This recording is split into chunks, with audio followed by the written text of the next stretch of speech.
Hello and welcome to the final Open Sports Mic of 2025 on the Driving to the Top Productions Monkey Spectrum Sports YouTube page. Yours truly, the Big D up here.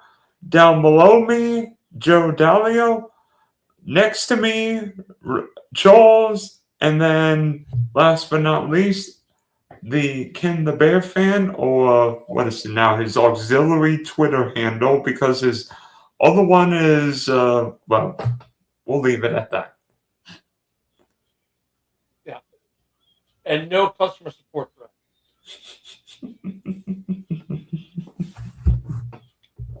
That's because Brock Purdy took it with his fifth touchdown the other night.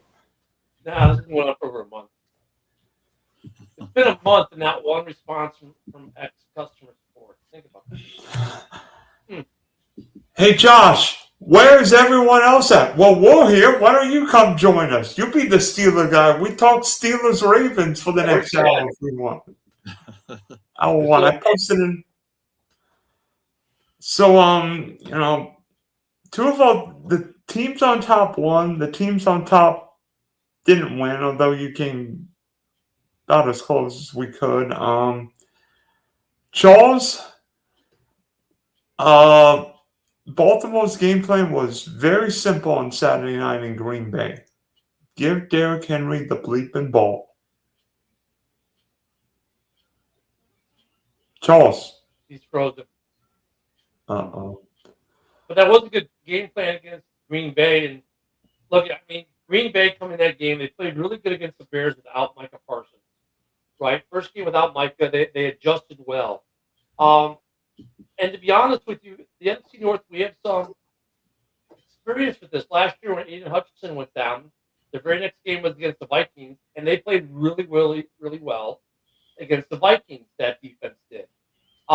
They did better in weeks post that than what, say, Green Bay just did. But 1 week after an injury, a short week at that, right, it's usually hard. That other team's offense isn't going to be fully adjusted. But you saw that Baltimore had more time to adjust to Micah being gone. So they said, okay, look, they got Micah out. They got some other guys out. Just pound the rock. That's all we have to do is pound the rock. They could have thrown because that whole secondary is suspect in Green Bay this year. But, I mean, I'm wondering how far Green Bay is going to go in the playoffs. Or are they now that classic team that's in the playoffs but barely limping into it? And I mean, Joe, you can attest because your Bills played the Ravens week 1 when everyone was sort of healthy. And that game was going Baltimore's way until Henry fumbled, and we all know what happened after that. Right. And, I've mentioned it before, that's starting from week 1. I mean, the Buffalo Bills think games don't start until about halfway through the third quarter. And they proved it there. They do have the knack of coming back, but, it's going to bite them at some point. But, yeah, you're right. And it seems like it's been an uphill battle for the Ravens since. And, the Bills have made a habit of winning games like that. But, that's going to have to stop. They're going to have to, show up from minute 1 here, the rest of the way. Hey, Joe, quick question. Josh Allen does like the Superman thing late, and Caleb almost broke the record.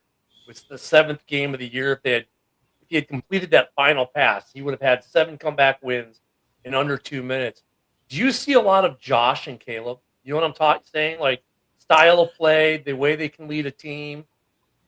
Yeah, I haven't seen enough of him, although I certainly wouldn't call you crazy for saying that. No.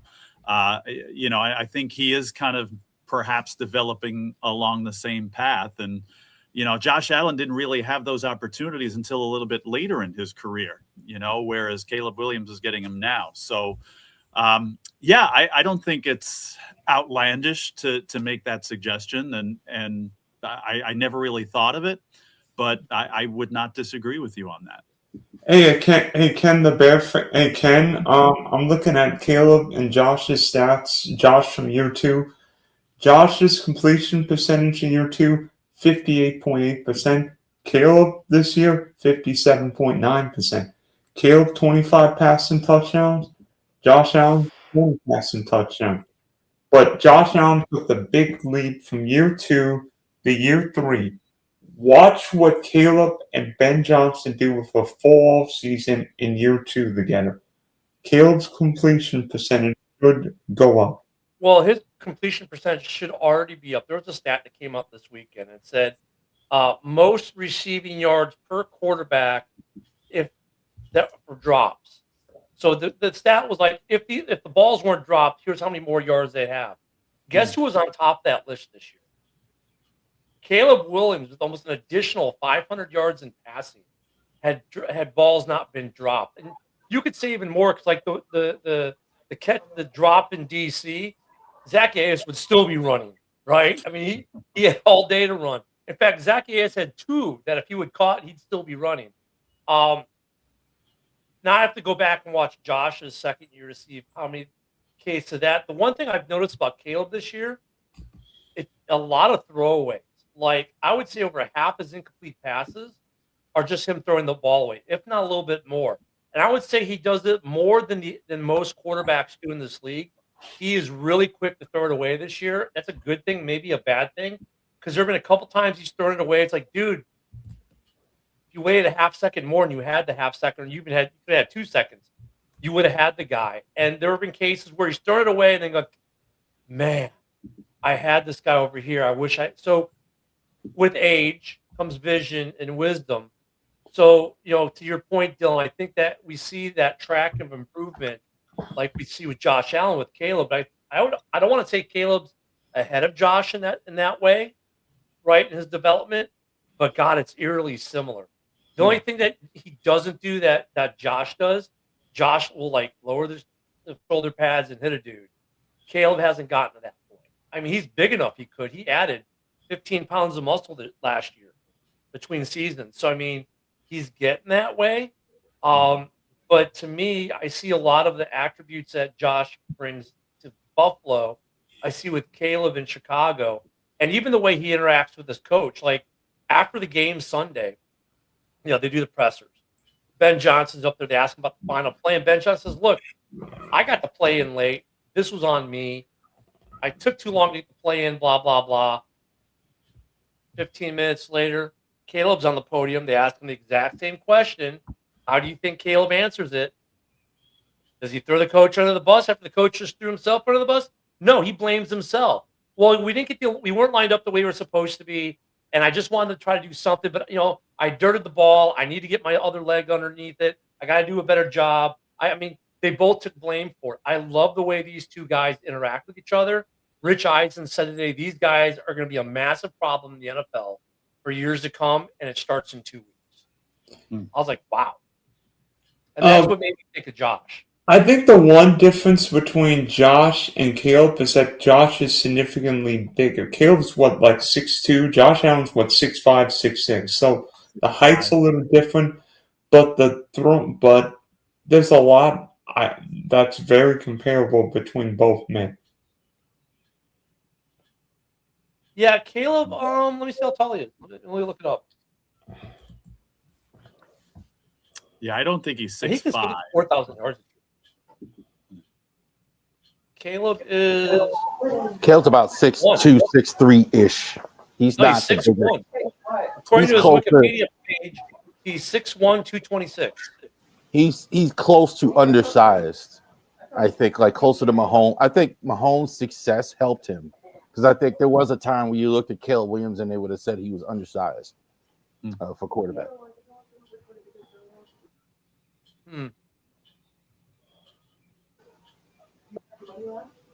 They're almost as good as this guy here, right here. Number 8, right here. Hey, by the way, you know who else is really good, Charles? That guy wearing 22. Yeah, the internet went out. I heard y'all was talking about it. Look, this is why a lot of the Raven fans want Harbaugh gone. Why is it we're all the way at the end of season 2 and you're just now getting him 30 carries? How long have all of us watched football here together? Over 100 years? All of us can kind of figure out, hey, maybe it's a good idea to run Derrick Henry. Every graphic they put for Derrick Henry was he's breaking a new NFL record, carries, yards, all time, this and that with the greats. Maybe it's a good idea to leave him in the fourth quarter and run the football. Might be a good idea. Might be a good idea this week. Might be a good idea, especially if your quarterback's on the shelf. Well, I mean, I agree with you, Charles, especially this week. But like after the early part of the season, people forget he had the fumbleitis in the early part of the season. But then if you to hand Derrick Henry at his age 20 to 30 times a game, is that sustainable at his age for a full season? Are you watching? I agree they waited too long. Are you watching? Some guys that look, it's true to what say receivers, I think, age early. That was not the case with Jerry Rice. Just wasn't the case with Jerry Rice. Just wasn't the case with Larry Fitzgerald. And it's not the case with Derrick Henry. I'm just wondering if there's something we don't know about his health, like if he was concerned about his durability and his availability throughout an entire season or for this part of the season. And I agree with you. Like they should have done this 2-3 weeks ago, not just against Green Bay. But and then I could understand it more. Say, okay, they were cautious. But dude, when you start to lose the grip on maybe not going to the playoffs, it's time to throw caution to the wind. It almost seems like Harbaugh waited. Well, we'll find out this weekend if you waited too long. I'm not giving him credit for that. I'm not. I've seen it. John Harbaugh does not like bell cows. I've said it forever, like on the channel. Like he likes to rotate. He likes the rotation. Even guys who have good seasons running the ball, he likes to split carries. He likes one guy to get it, this other guy. He likes to bounce it around. He does not like one guy to get all the carries. And it's insane when you got Derrick Henry on the team. Absolutely. Yeah, but that's like the way of the NFL. Look at Detroit, look at Chicago, look at a lot of different places. That's the way the NFL is kind of 50-50. You got bellwethers about half the team and committee in the other half. And the best running teams in the league run by committee.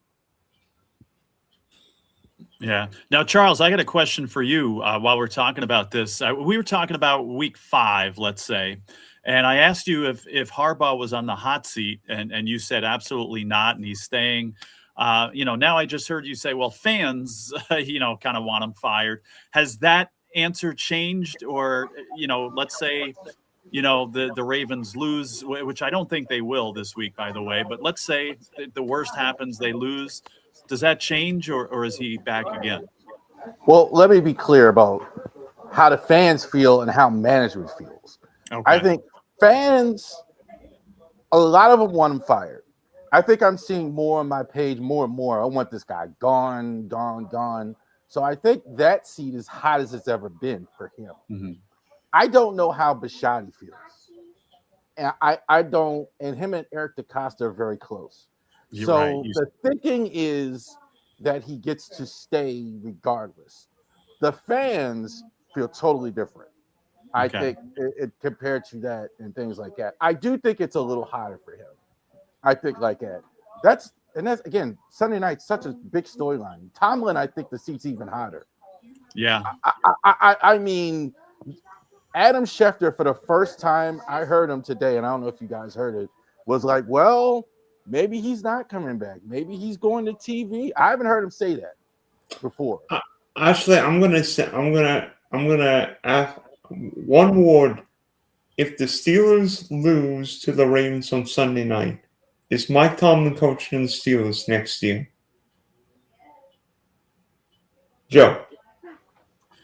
Well, there's people that are part of this network here that I think we know how they feel. We got a couple of Steelers fans, regulars here.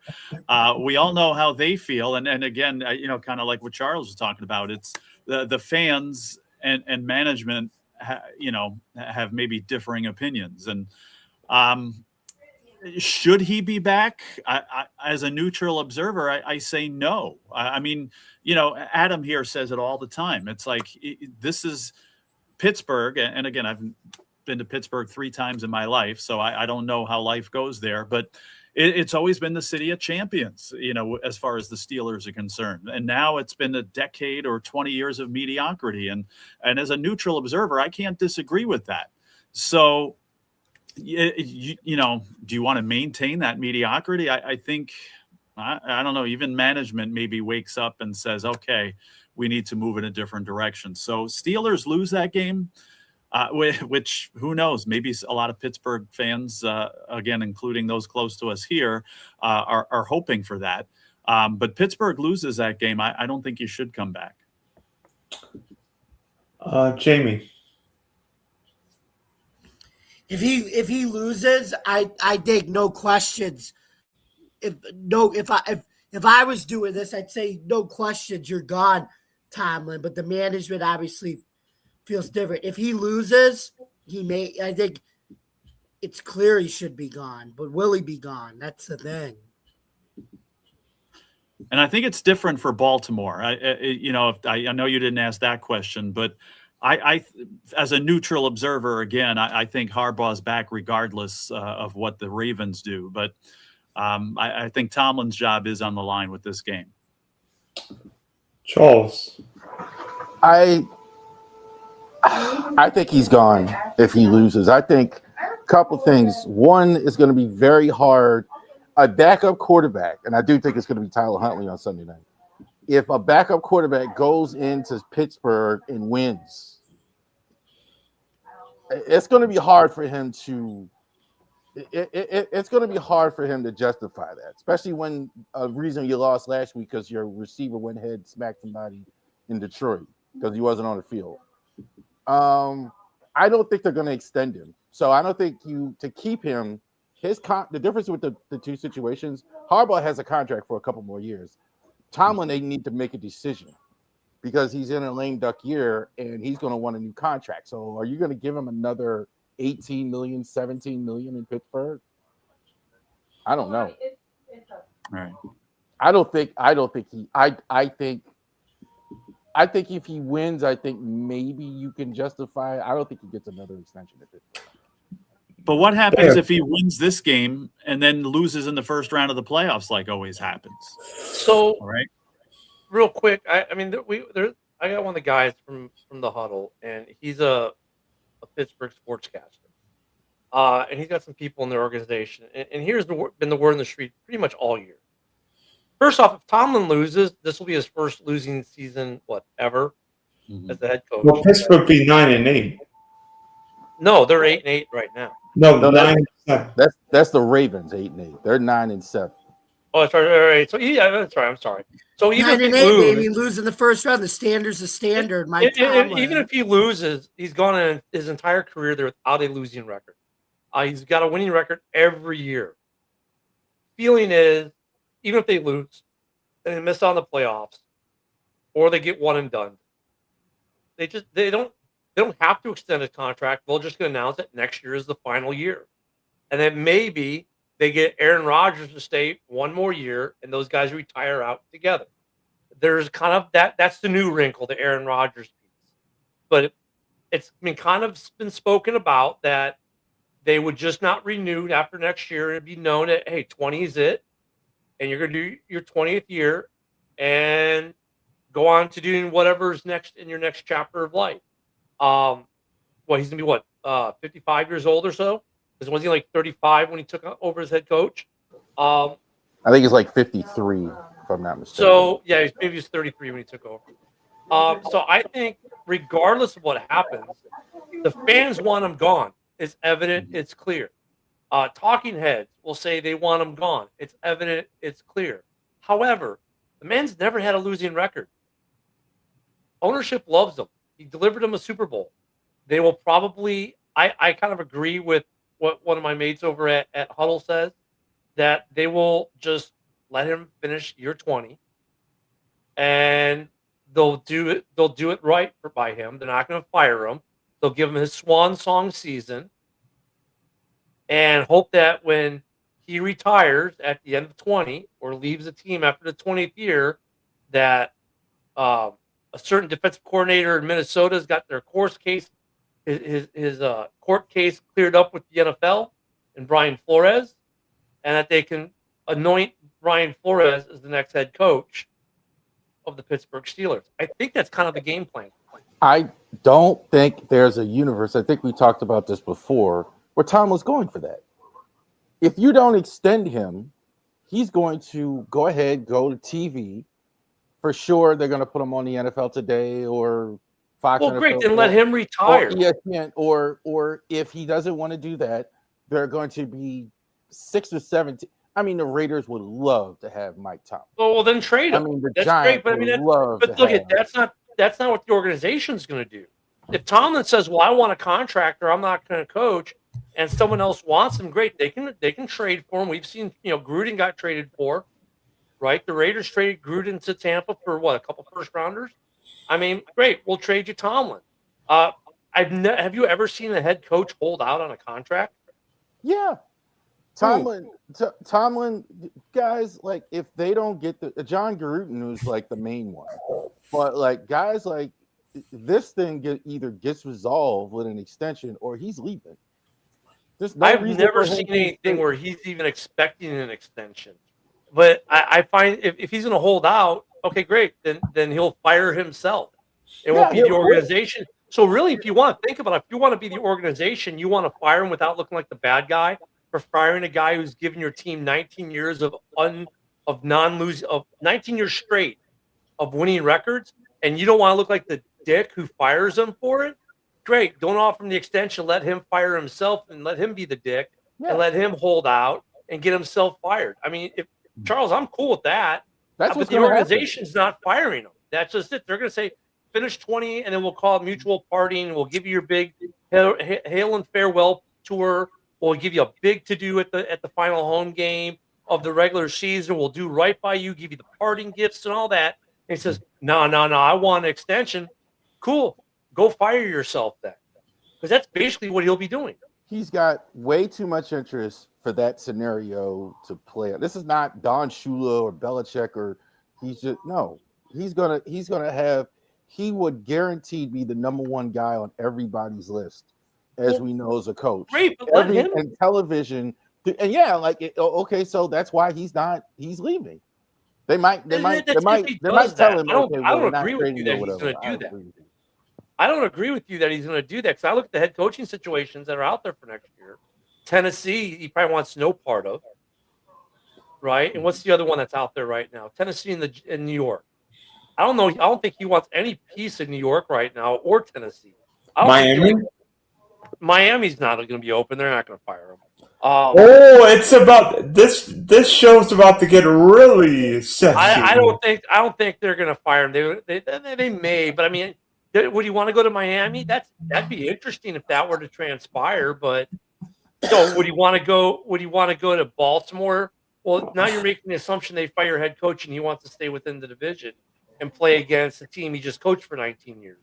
I mean, look, there's a lot of assuming here, but the fact is he's under contract for one more year. They don't have to extend him, and if they want him gone without firing him, just don't extend him and let him be the ass who makes himself look Sounds like you need to do a hard reset, dude. Let him look unhireable by other teams by playing the God role. Well, you're going to extend me, or I'm going to hold out. Cool. Just hurt your value. Why do you keep thinking the Steelers have leverage? They don't. They have all the leverage. They have the contract. They don't. You keep saying it as if like Tomlin. And I'm saying it usually that is. That would be a question for my son-in-law, actually. Big Rich, Rich, you in? Let me see what he's doing. Hold on a second. No, I'm kidding. I'm serious. But I mean, kid knows his shit, Charles, man. they do in terms of the contract. They have all the leverage in the world. There you go. Thank you, Rich. They got all the leverage in the world. He's under contract for one more season. It's their decision. If they don't want to fire him or extend him, they can do. They don't have to. Let me tell you something right now, and this is how I feel about jobs in general. And I've actually said this: you can never stop me from quitting. Okay. And you can't stop me from finding another job. All right, let me know what you found out. Yeah. But do you think Tomlin's a quitter? All right. I think if he doesn't get an extension and they just try and say, he wants his legacy in Pittsburgh to be that of a quitter? Yeah. If you're gonna lame duck me, if you're not gonna give me an extension, then I don't want to be here. Well, Not you see, gonna go- why would he? Why would he? Why would he take it? Why would he take any scenario where this they're is gonna turn well. the Look at time? like Bill Cowher. Who even knows if he's going to coach again? Bill Cowher. Everyone thought he was young enough. He was going to coach again. He didn't coach again. Thank you, Vinny. He didn't coach again. Tomlin may say, you know what? I agree. This will be the final year. We'll do the Swan Song. We'll do the Hail and Farewell tour. We'll do the big retirement, the big to do. You'll give me my roses and my cake on my final home game of the season, and then I'm going to go in the broadcasting. Tomlin Crowder wasn't run out of Pittsburgh. He could have stayed. No, that's what I'm saying. People thought he was going to coach, and he never did. Yeah. So, Rich, Boys. obviously Ravens Steelers this weekend. We know what that rivalry is. You probably want to talk smack with Charles. By the way, here the Steeler chat tomorrow. Here, Rich and Adam Steeler chat tomorrow night. Rich, how did the Steelers beat the Ravens on Sunday night? You got the NFL to overturn DK's suspension, which was a bullshit suspension in the first place. Well, he didn't. I never get to do this, but please raise your hand if you're already a division champ. Thank you. Blind squirrel, nut. Okay, we got it. Although there's really only 3 of us on the biggest thing they've got to do is, to me, threefold, and 2 of them have more to do about the game plan than it does on the field. One, they've got to establish the run. They've got to be able to run the ball. They've got to be able to use Gainwell and Warren the way they've been using them before this past week. The other one they got to do, and yes, I realize it's easier said than done, but the Steelers usually do a halfway decent job of it, and that's to try and contain that tank that wears 22. He's going to get his, but he doesn't need to get 200 yards and 3 touchdowns. If you can contain Henry to 80, 90 yards and a score, you should call that a win. That again is game plan. It's not as much execution as it is defensive game plan. The other part of it is that Rodgers has got to be able to open up the field. He's got to be able to use, whether it's Valdez-Scantling, whether it's Thielen, whether it's whoever, they've got to open that field up. These little 3, 4, 5 yard dink and dump, nothing drives me crazier than when it's 3rd and 7 and you run a 5-yard route. Drives me bananas because you're giving yourself no chance. He needs to move off from always going. I don't know what his love affair with MVS is, but like he went to MVS 3 or 4 straight times in that game the other night.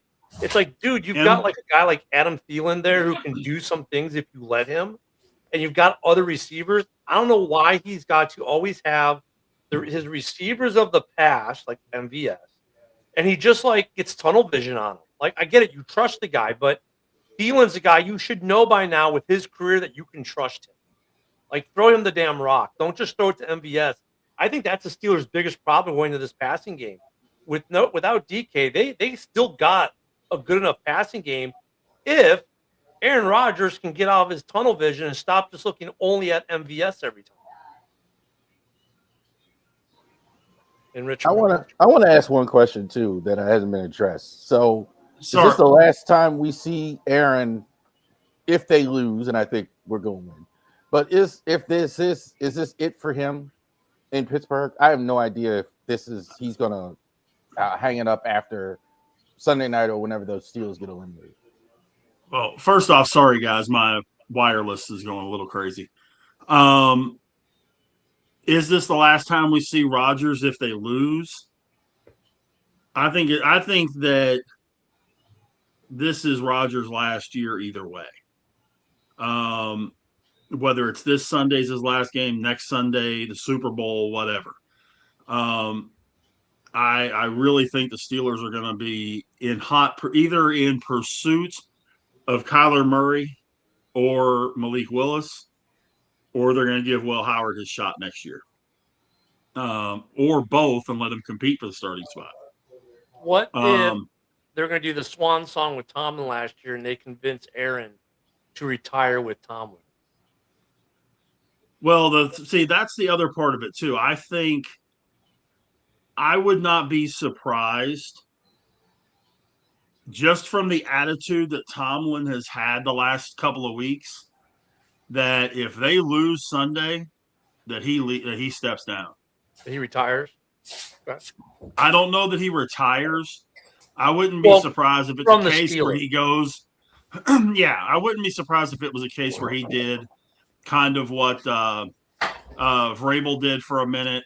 Some of these other guys have done, where they've gone into TV for a year and then go back into coaching.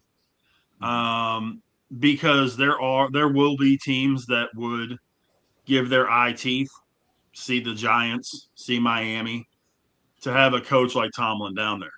I think McDaniels has one more year and that's it in Miami. If he doesn't get his crap straight, he's going to be out the door. Obviously the Giants need a new coach for next season. If Tomlin steps down and becomes the advisor in Miami for the defense? Yeah, that could always happen. Could be like a Robert Saleh kind of thing. It could be. We talked about this on this show a couple of weeks ago. There's a couple of guys out there right now that I wouldn't be disappointed if they took the Steelers' job. One of them has said that he's not leaving his current position, but if the Steelers spot opened up, I think Marcus Freeman leaves Notre Dame to go to Pittsburgh if it's offered to him. Marcus Freeman already said he's staying at Notre Dame. I know Rich he doesn't know he don't know the Steelers' job's Yeah. open, Jamie. How many times have we heard this in open? sports? Let me back Rich up here. How many times in sports have we heard, we have just signed X player to a long-term deal to make them an X player for life? Oh, Right. I'll give you a great easy example. Hockey. We have just signed Jeremy Roenick to a contract that will make sure he's a Blackhawk for life. 3 days later, we have traded Jeremy Roenick to the Coyotes for Eric Daze. How many times have we seen, I am not leaving my organization? Oh, the head coaching job over here opened up. I am now the head coach. We see it all the time. And the other guy is Cliff Kingsbury. I think that Cliff Kingsbury would be a fantastic guy to step into the spot, especially if Kyler Murray came to the Steelers, because Kyler Murray's best play was under Kingsbury. And if he has a DK Metcalf, I don't know that he would be against it, especially if you're able to bring in a true number two to go along with Metcalf and to go along with the tight ends and that kind of stuff. What about Brian Flores? If all the other crap is out of the picture, Oh, he froze. See, this is why I think, because you're starting to say if all the other crap's out of the picture, and I'm going to assume that you would say he wouldn't be against it, right? This is why I think Tomlin doesn't leave at the end of the year and gives it that they do the swan song, and that gives Flores time to get his shit done with the NFL, and Flores becomes the next coach of the Pittsburgh Steelers after next season. Hey, Jamie. Who in their right mind would turn down a job with the Pittsburgh Steelers? I don't care where I'm coaching. Flores. I think he would. It's guaranteed. I mean, I've been a football fan for 55 years. The Steelers have had 3 coaches in those 55 years that I've been watching football. So I think Flores would on principle, because his lawsuit was with the NFL is that they stopped him from getting a head coaching job. So then he accepts the head coaching job, he just taints his lawsuit. I think he wants to see the lawsuit go through, and it's got to go to arbitration, and it's done. If it gets done before the Super Bowl, which I doubt, maybe that accelerates it. But I think this is what I was saying. That if he gets through his shit, he's tailor-made for the Steelers. The way he's a defensive-minded coach, he just reeks of Pittsburgh Steelers when you look at Flores. Yeah. I think Flores gets a job before this little play. And again, Flores is getting a job, I think, could be sooner than that. Well, I his mean, contract's up this year. his So defense. yeah, he's got either got an extension or go get a head coaching job. This Look, guy, I agree. I he think might he be should the go get best a head defensive coaching coach job. in the league. But he's had Coordinator, other head coach. opportunities. He's had other opportunities to get head coaching jobs. He's turned them all down because he's waiting on his court case. So I don't know if he just turned down 2 or 3 other head coaching jobs over the last 2 or 3 years to now go, you know what? Forget my lawsuit. I've been fighting for 4 years with the NFL. I'm just going to throw it away now because I can go coach this team. I kind of think he's at the point. He's gone through so much legal battles on this and spent so much money on it that he wants to see it through. And I think if that's why I think if Tomlin stays, the court case gets wrapped up by the end of next season. They do the big retirement ballyhoo for the man who's never had a losing season in Pittsburgh, who's going to go, guy's probably going to go to the Hall of Fame as a coach. They do the hail and farewell, big send off. The season ends. The next day, Brian Flores is named as the head coach of the Pittsburgh Steelers. I don't see it. I still think a lot of that has to I do don't with see it Sunday. either. And I Jamie, agree, and I agree with Joe there. Like real quick, like I think the Steelers is a big trump card for a lot of. Like he's suing the NFL for not becoming a head coach. He wants to become a head coach for another 15, 16 years. You Right. go to the Pittsburgh Steelers. Mhm. Whatever he's Yeah. going to get in that lawsuit. And the Steelers have already hired him as an assistant, by the way. So keep that in mind. So they're familiar with him and all that. So I think they're not as worried about that. I agree with a lot of somebody merit. else. There's a lot of merit, and I agree with a lot of what you said. I just think he's at the point, and maybe he tries to get the court case accelerated, the arbitration accelerated, so he can do that. But he's fought this thing for 4 years. Imagine if you fought your job for a raise for 4 years, and you put all this time and effort. Are you just going to quit right before you get there because you can go do something else? hey, Jamie, I've done it. Jamie, I have a question for you. If you could pick your opponent for the Bills next week in the wild card game, out of the division champs or possible division champs, who would you want? And I mean, I'm not going to say Pittsburgh or Baltimore because chances are Buffalo won't be the 5 seed because Houston's probably not losing to Riley Leonard. Out of the New England, Jacksonville, who's the other one? Between New England and Jacksonville, who would you rather face in the wild card round? If Stephon Diggs is out, New England. You saying Steph Diggs just won up DK Metcalf with his ineptness off the field? I don't think those two situations are comparable, and I don't want to get into that, but Wow. whatever. Neither. Yeah, if the Jamie, you're right, man. If Diggs isn't out there, Drake May is going to have some problems because he's got all those other injuries in that receiving core, man. He's going to have some problems. I don't care if Diggs is in the lineup. I'd rather play the Patriots anyway. I think the Bills match up better with them. You have an experienced team that's been in the playoffs how many years in a row against again, not to take anything away from the Patriots and Drake May, but they're the new kids on the block and, no playoff experience for the most part here. I'd take the Patriots.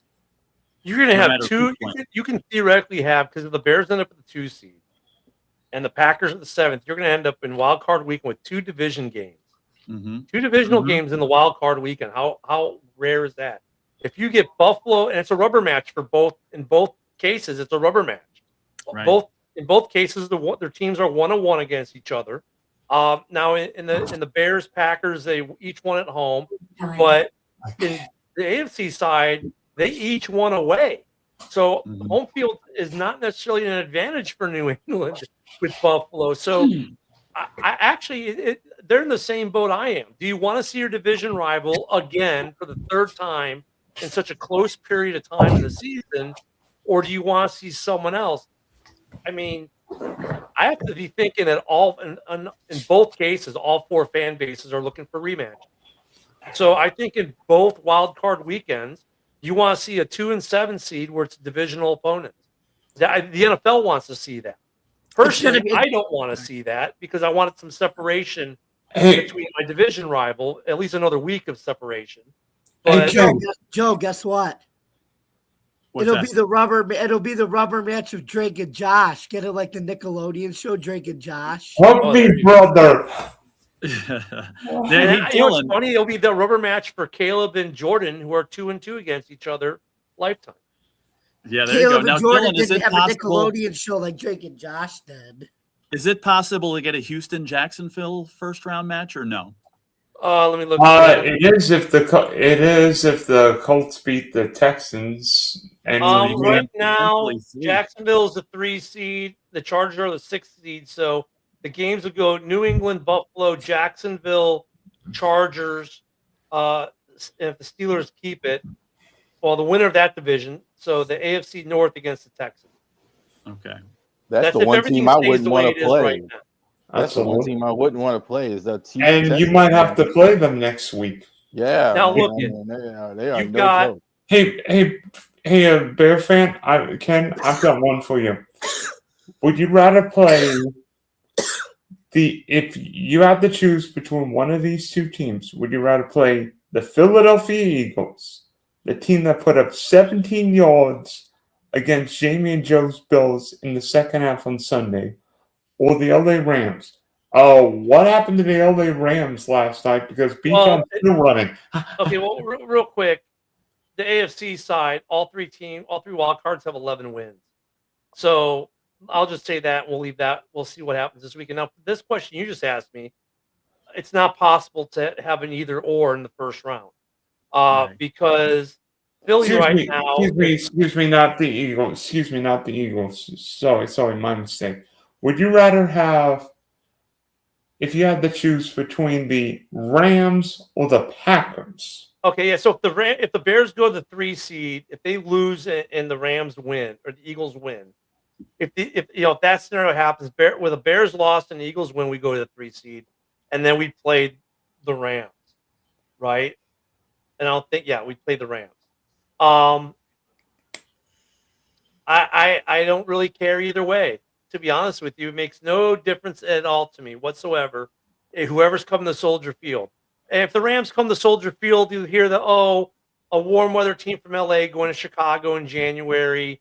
That's all you're going to hear all week. Look, with Matt Stafford, that's never been a good argument. I could care less if it's the Rams or none of these teams scare me.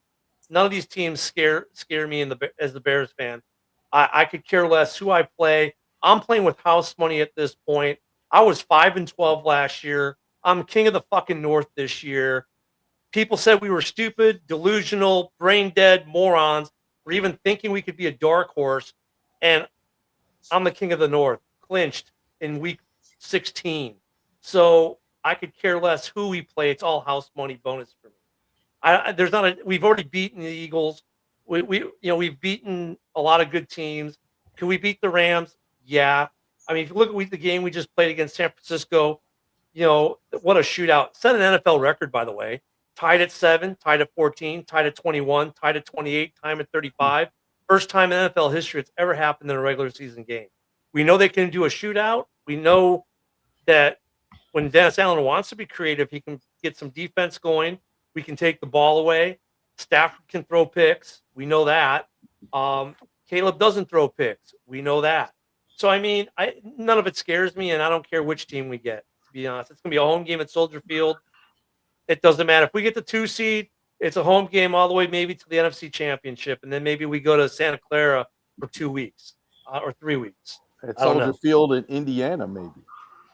Yeah, I don't care about that either. I think that's a smart move by the Bears, man. I mean, look, at Packer fans are talking shit about, the Gary Bears. Dude, I was around the 80s when they threatened to move to Gary. This is a situation real quick. We'll touch it. We can leave it alone.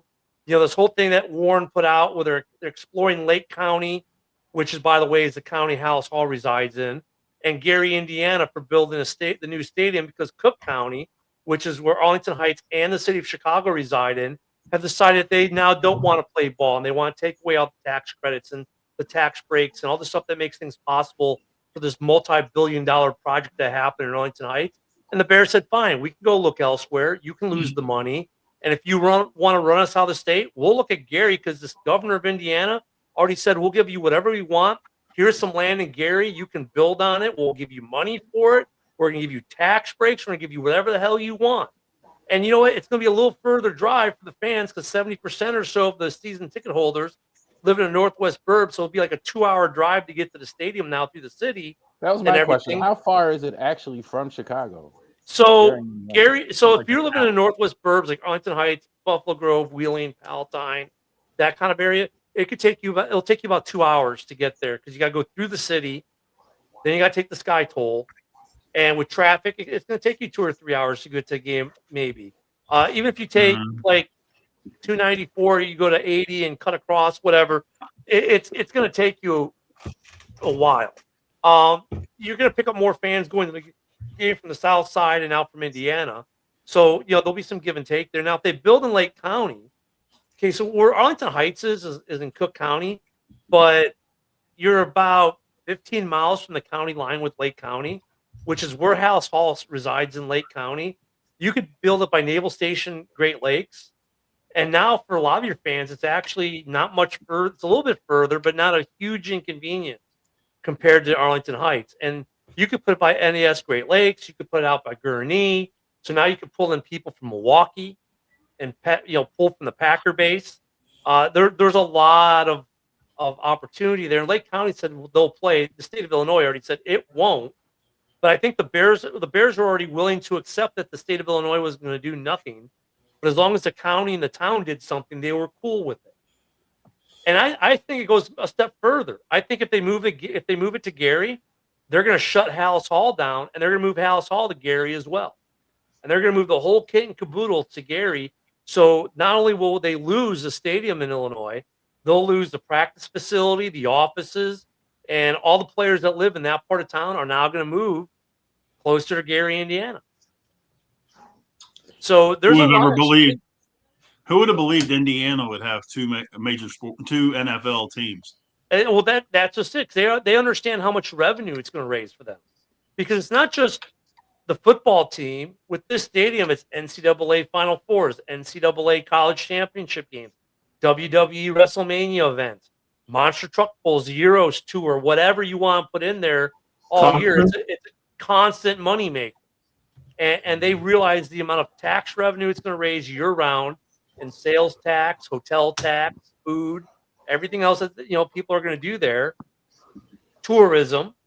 And they're like, yeah, whereas Cook County is bending to the knee of Chicago, who got their feelings hurt because they didn't want to do anything to retain the Bears, and said, well, you're going to be the Bears because we said so. And they said, no, we don't have to play in Chicago if you're going to treat us like crap. They were like the abusive boyfriend, the city was. So they're like, we're just going to leave you. And now they're trying to get their best friend to harass the ex. And so they're saying, well, we can just leave altogether, so you can't even look at us anymore. You know what I mean? I mean, that's a situation that the city that Mayor Johnson and Governor Pritzker have created for the Bears. Not only are they running citizens out of the state of Illinois, they're about to run the oldest football teams in the NFL out of the state of Illinois. Hey, 40 years ago, you would have said, can you believe we got two teams in New Jersey? Yeah. Hey, there's precedents, right? The Giants and the Jets don't play in New York. They play in New Jersey. The Giants don't play in San Francisco. Well, the Cowboys don't play in Dallas. Yeah. And the Bills don't play in Buffalo. They play in Orchard Park. Yeah. So, I mean, look at Gary, Indiana is still going to be off the lake. I kind of know the area where they want to put it. It's in the stadium site is going to be right off water. Yeah. It's by a big plant, but it's going to look good if they do it there. And Binion's Horseshoe Casino is like right down the road. Oh yeah, it's going to be big money for the state of Indiana if they put it there. They're going to make money.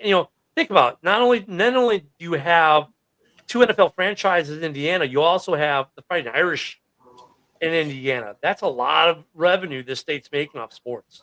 From Michael Jackson Stadium in Gary, Indiana, this is the home of Super Bowl 71. Who's going to ask a question here? Yeah. Joe, did you make it over to the lake to get any good pictures? Did I make it over to the lake? Yeah, to get in good pictures of all these waves.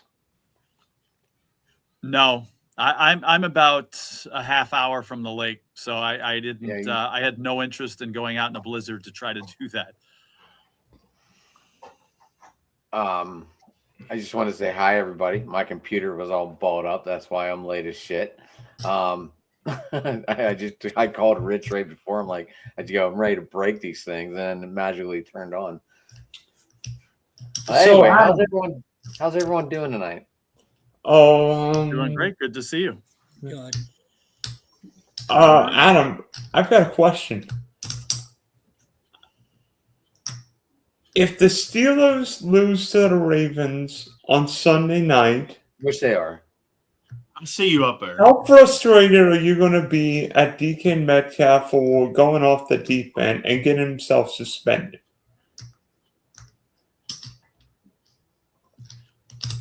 These are things I expect. If it wasn't him, it would have been Pickens.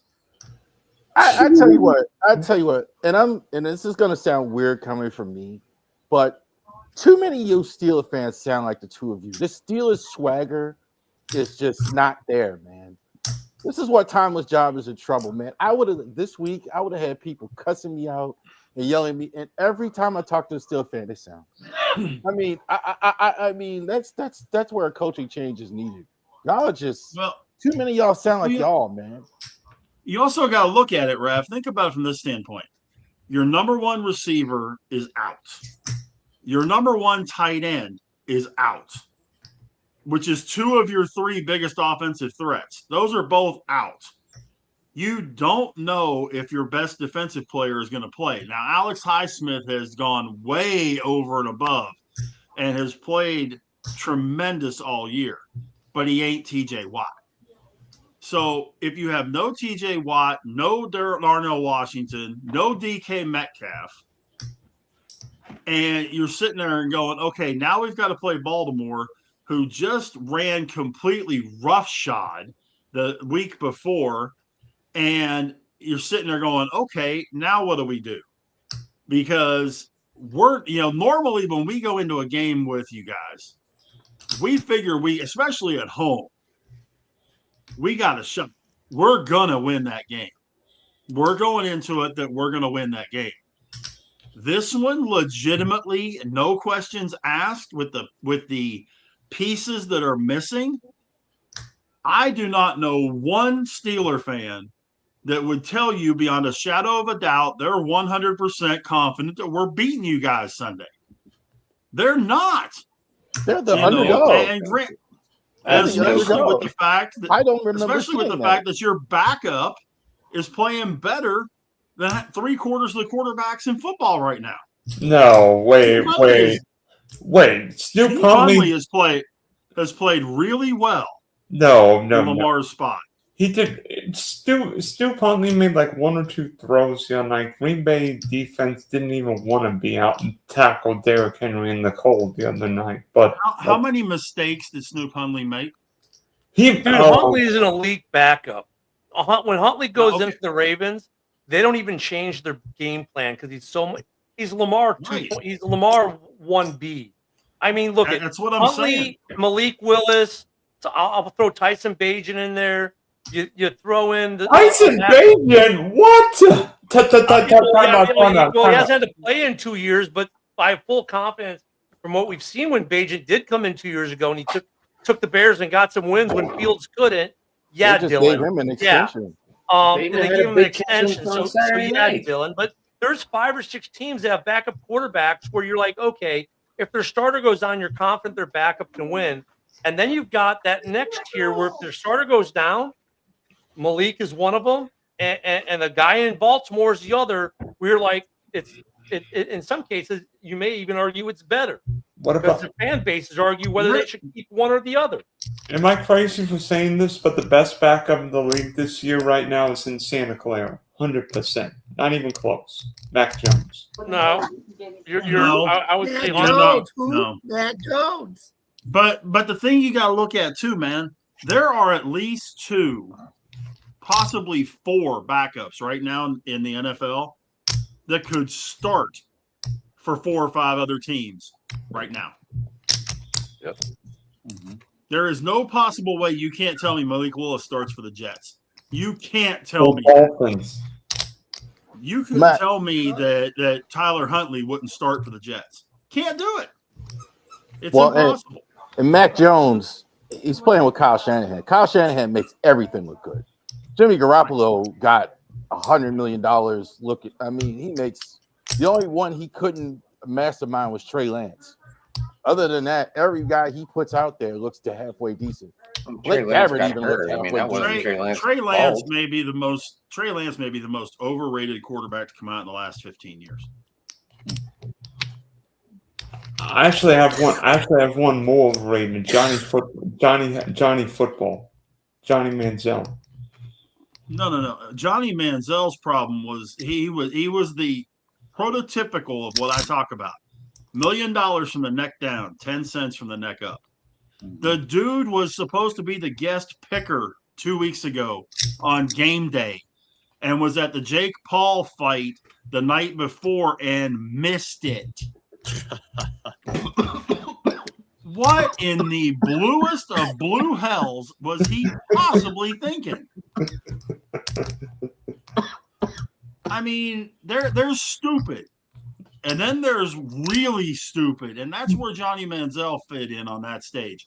I mean, come on. No,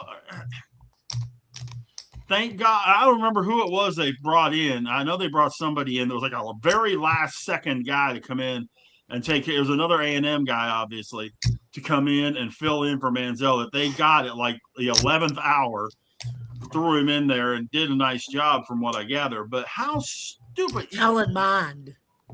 Thank you. But it's just like, come on, man. And by the way, speaking of Aaron Glenn, one word to everyone. Do the Jets fire Aaron Glenn, whether it be after the game or on Black Monday? They shouldn't. You're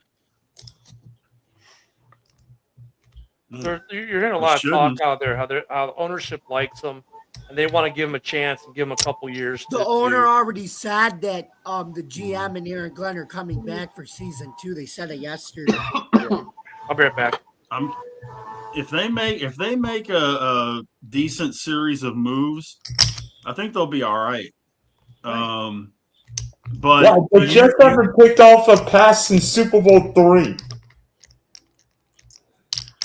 Well, I did come up with something. I have a trivia question. Okay, and I got a group project. So go ahead, Adam. Go ahead. All right, most losses of all 4 major league teams in the 21st century. Who are the leaders? That's actually the one that I was doing. Really? The lowest winning percentage in the 4 major sports in the 2000s. There are 10 teams that are under 400. I have just 4. There's 10 teams that are losses in the 21st century. Jets. Major League Baseball only, or all 4 sports? Major League, NBA, NHL. Okay, NFL. see, I have the 10 that are under 40%. The Lions for sure. They had a year. They didn't win No, anything. they're not. Who are the Cleveland Browns? The Cleveland Browns. They are Cleveland Browns are there. 200. Are we talking about all-time losing percentage or just one season? Since 2000. 2000. No, I'm just Or talking. the New York Oh, Jets. every Me and season. Rich have 2 totally different questions. Yeah, Adam's got a completely different question. Go ahead. My question is who has the most losses in the 21st century for all 4 major league sports? New York Jets. Like the most And losses in Dylan the NFL, the most started- losses in the Dylan started NBA, it the most off. losses. With the Cleveland Browns, and that is correct. At 275 losses. Buffalo Sabres. No. New York Jets. No. We already got football, Joe. Oh, okay. Phoenix So Coyotes, I think, are the hockey team. The who? Arizona Washington Coyotes. Bullets. Well, I could sorry, I believe called it. Phoenix.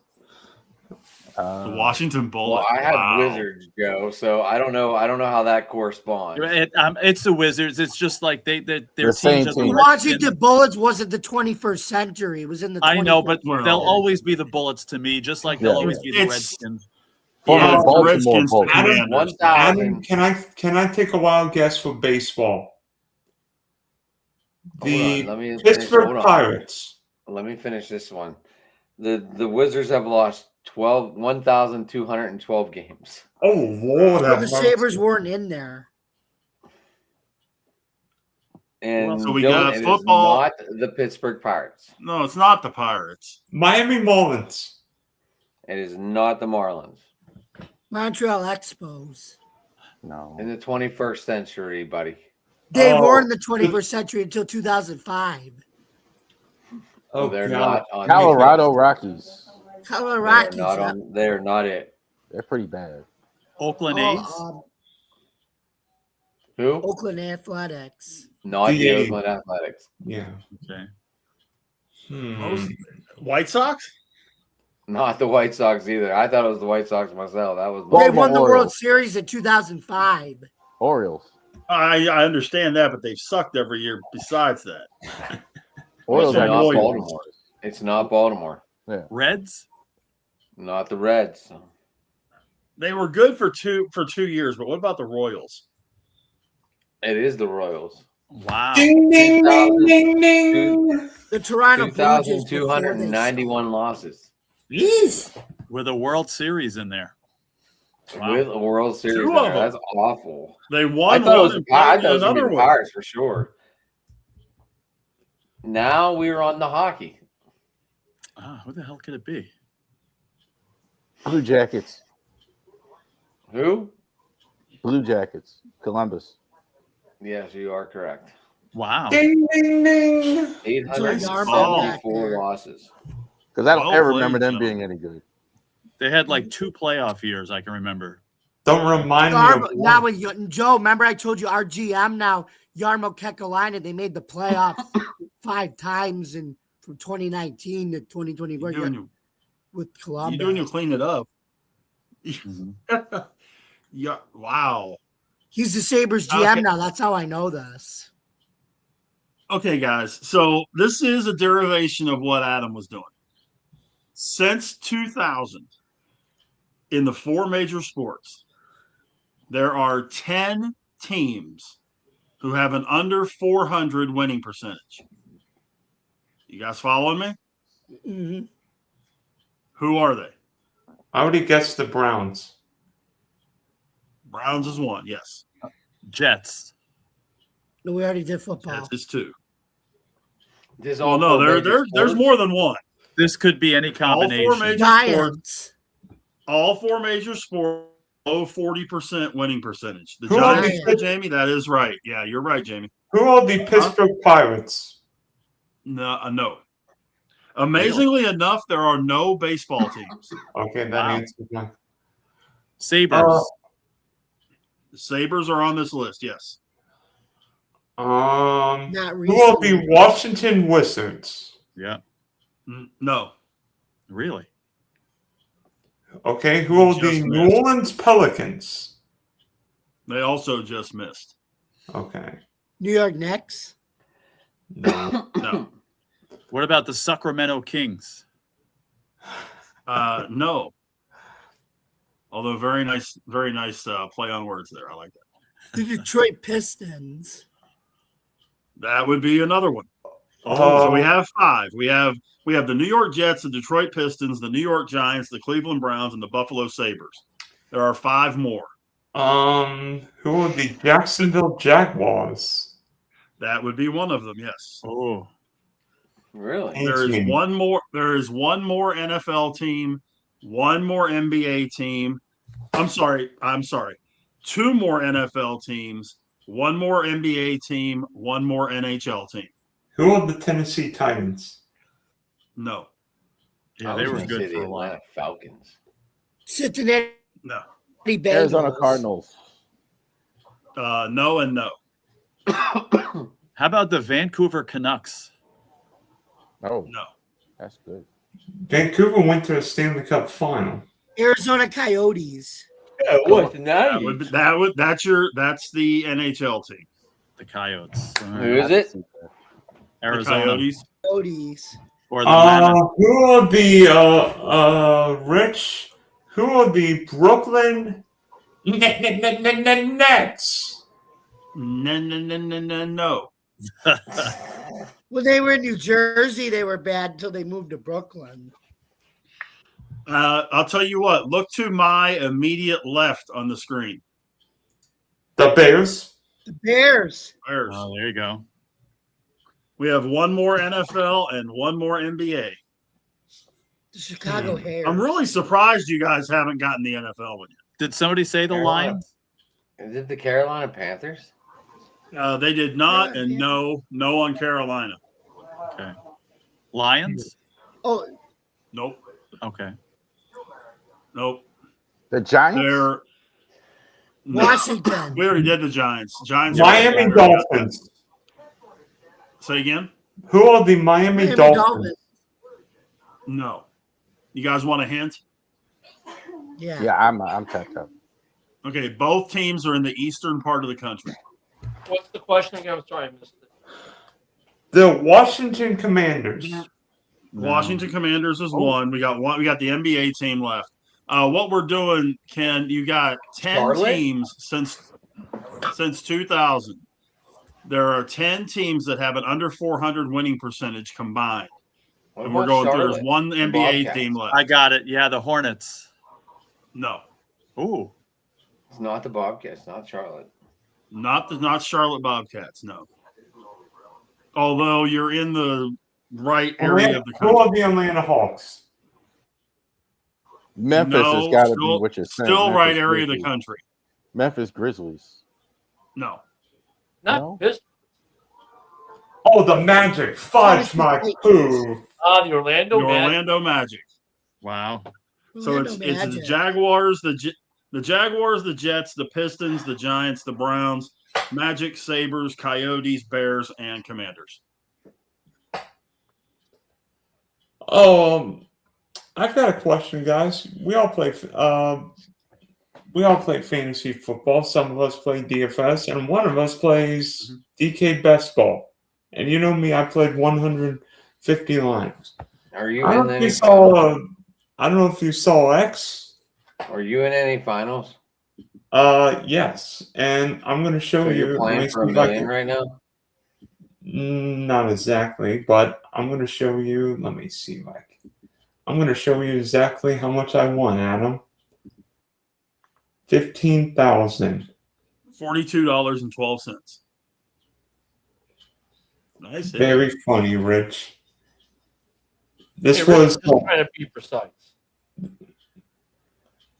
Actually won. I finished 72nd in the DK Best Ball Millie Maker, good for 15 grand. Nice. Nice hit. That's awesome. I'd be jumping for fucking joy. I I didn't actually even. won 18 cents one time on a DK football one. It was a $3 game. There were so many ties at the one point. I won 18 cents.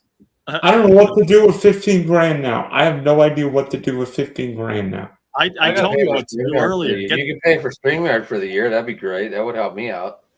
Get some Jag season tickets for next year. Whatever you want, brother, for 15 grand. Heck, I might Pay get off a StreamYard limo. for the I year. might so we get a can all limo go and run. Owen Bowl tickets tomorrow on Thursday Or because go to the tickets playoff are- game.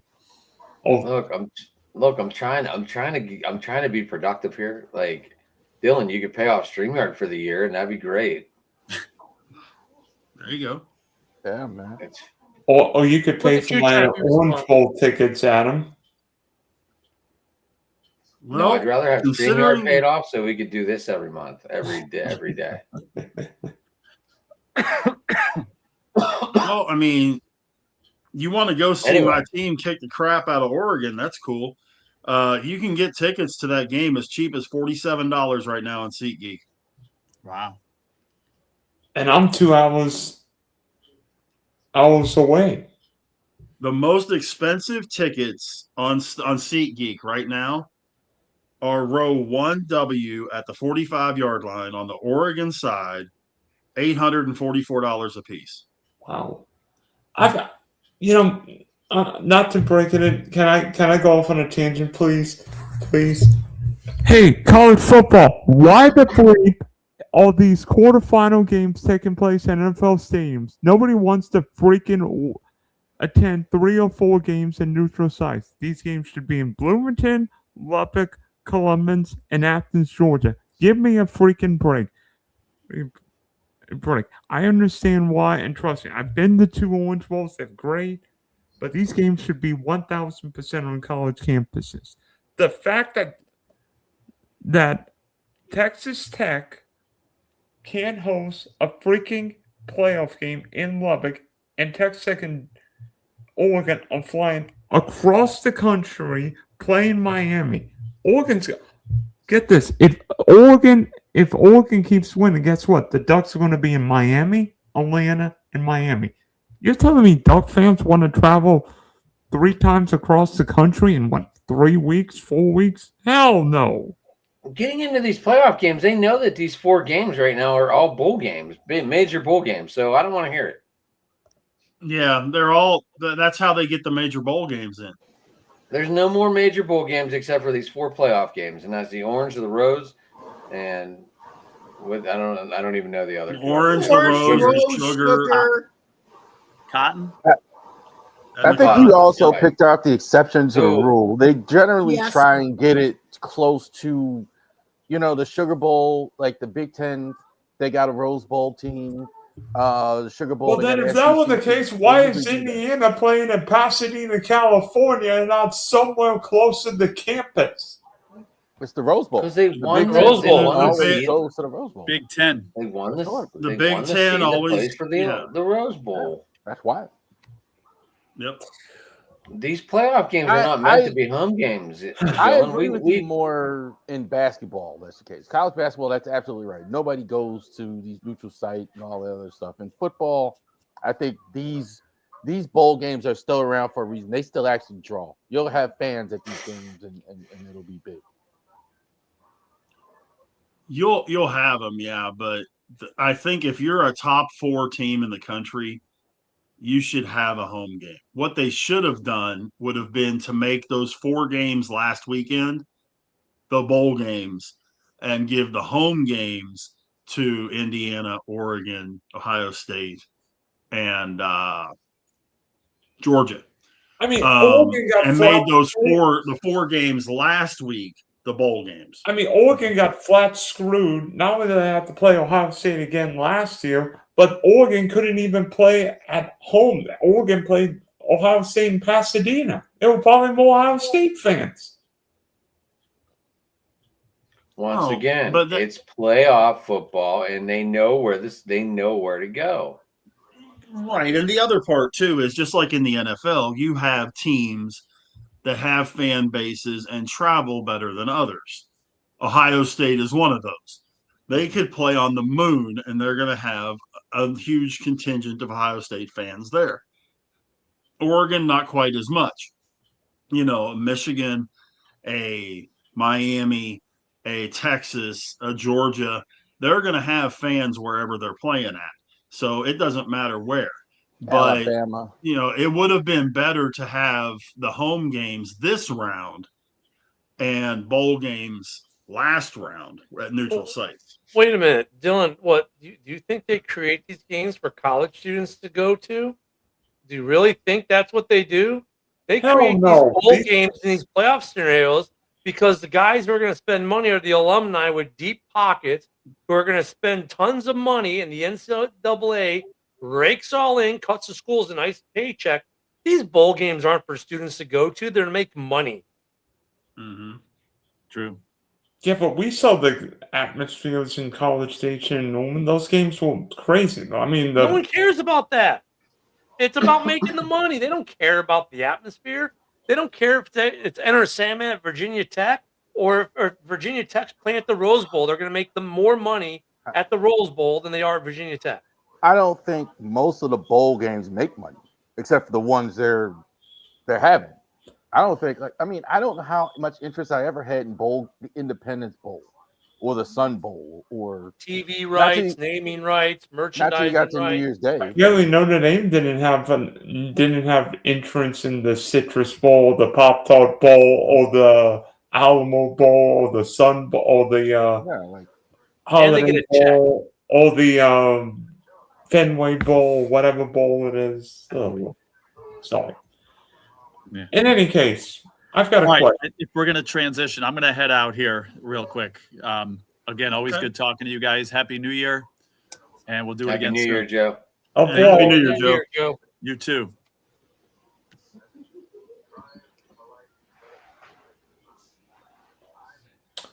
Dun, dun, dun, dun. So, I've got a question for you guys.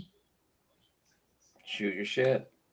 We're gonna play hypothetical. Would you between quarterbacks for playoff or potential playoff matchups? Would you rather have either one of these starting quarterbacks? And I'm going to start off with potentially the game of the year in the NFC West.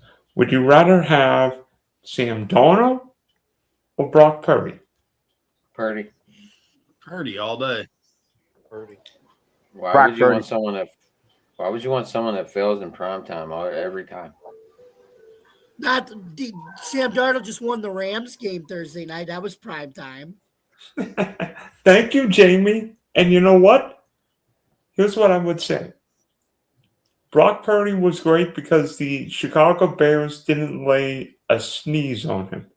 He's not going to have that clean of a pocket on Saturday night. I think Sam. I think I would take Sam. Sam's big arm, just as athletic. I think if we were doing a draft right He, now, Okay. he fits Seattle. Are you seriously perfectly Are you that seriously offense. saying this shit right now? You'd I'm- rather I have have Sam Sam Darnold Darnold who better sucks than- in prime time? Sam He Darnold absolutely- fits that offense with Seattle. He does. He Well, look, absolutely it's not like the blows them. Bears did anything creative or exotic, or the defense this week was pretty plain Jane against the Niners. They were content with playing this be a shootout. Well, okay. Purdy the last several weeks has been what Purdy can be when he's healthy. He's shown what he can do with that team. He makes plays. He is accurate with his throws, and he makes smart plays. He's done that all the way back to Iowa State. Darnold has a tendency to get fidgety, has a tendency that if one thing goes wrong, it snowballs. And in a game like what's going to be played on Saturday, San Francisco can force that one mistake.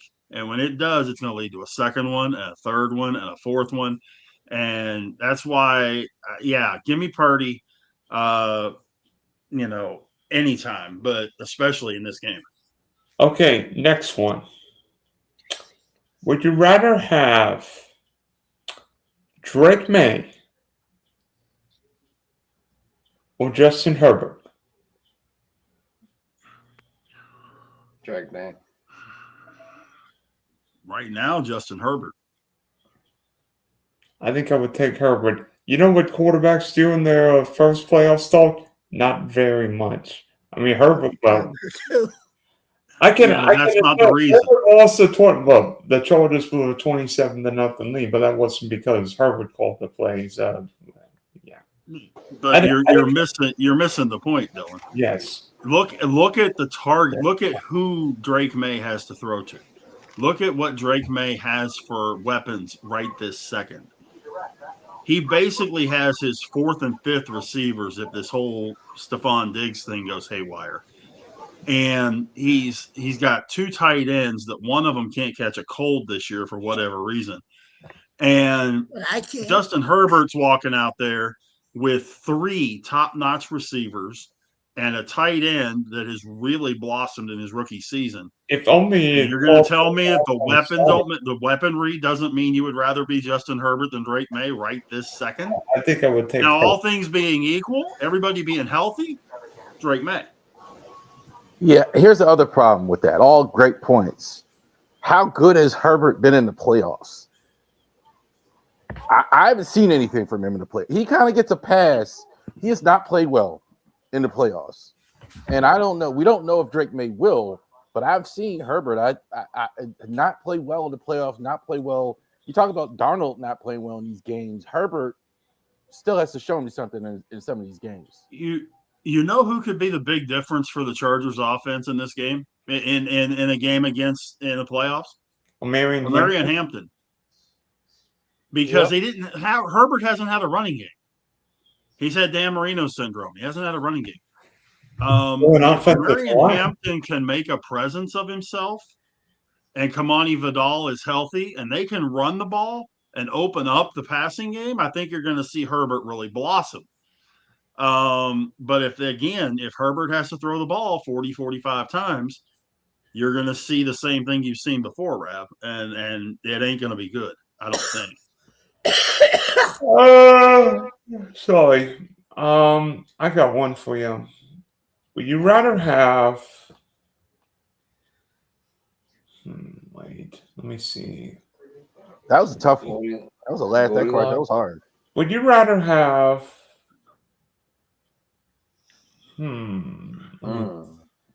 I got one. Oh! Would you rather have CJ Stroud or Bo Nix?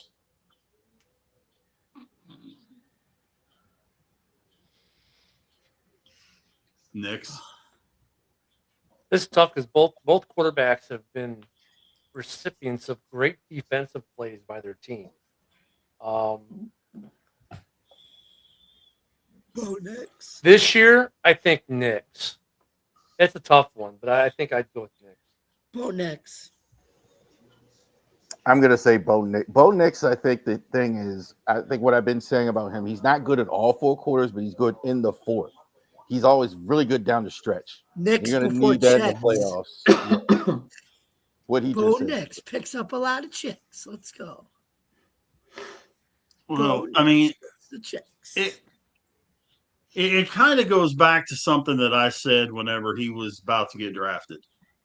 He's the most pro-ready quarterback that was in that draft, walking out day one. I stand by that, and he's proven that.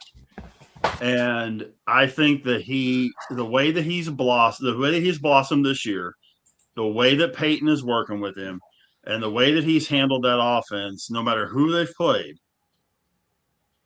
Yeah, I mean, I think his character and his ability to handle himself is tremendously huge. But I got one for you guys.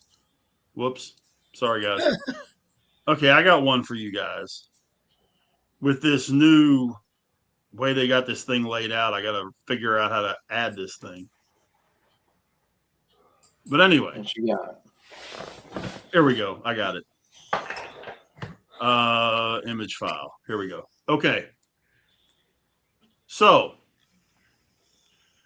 as we sit right this second, the 2026 Pro Football Hall of Fame finalists have been announced.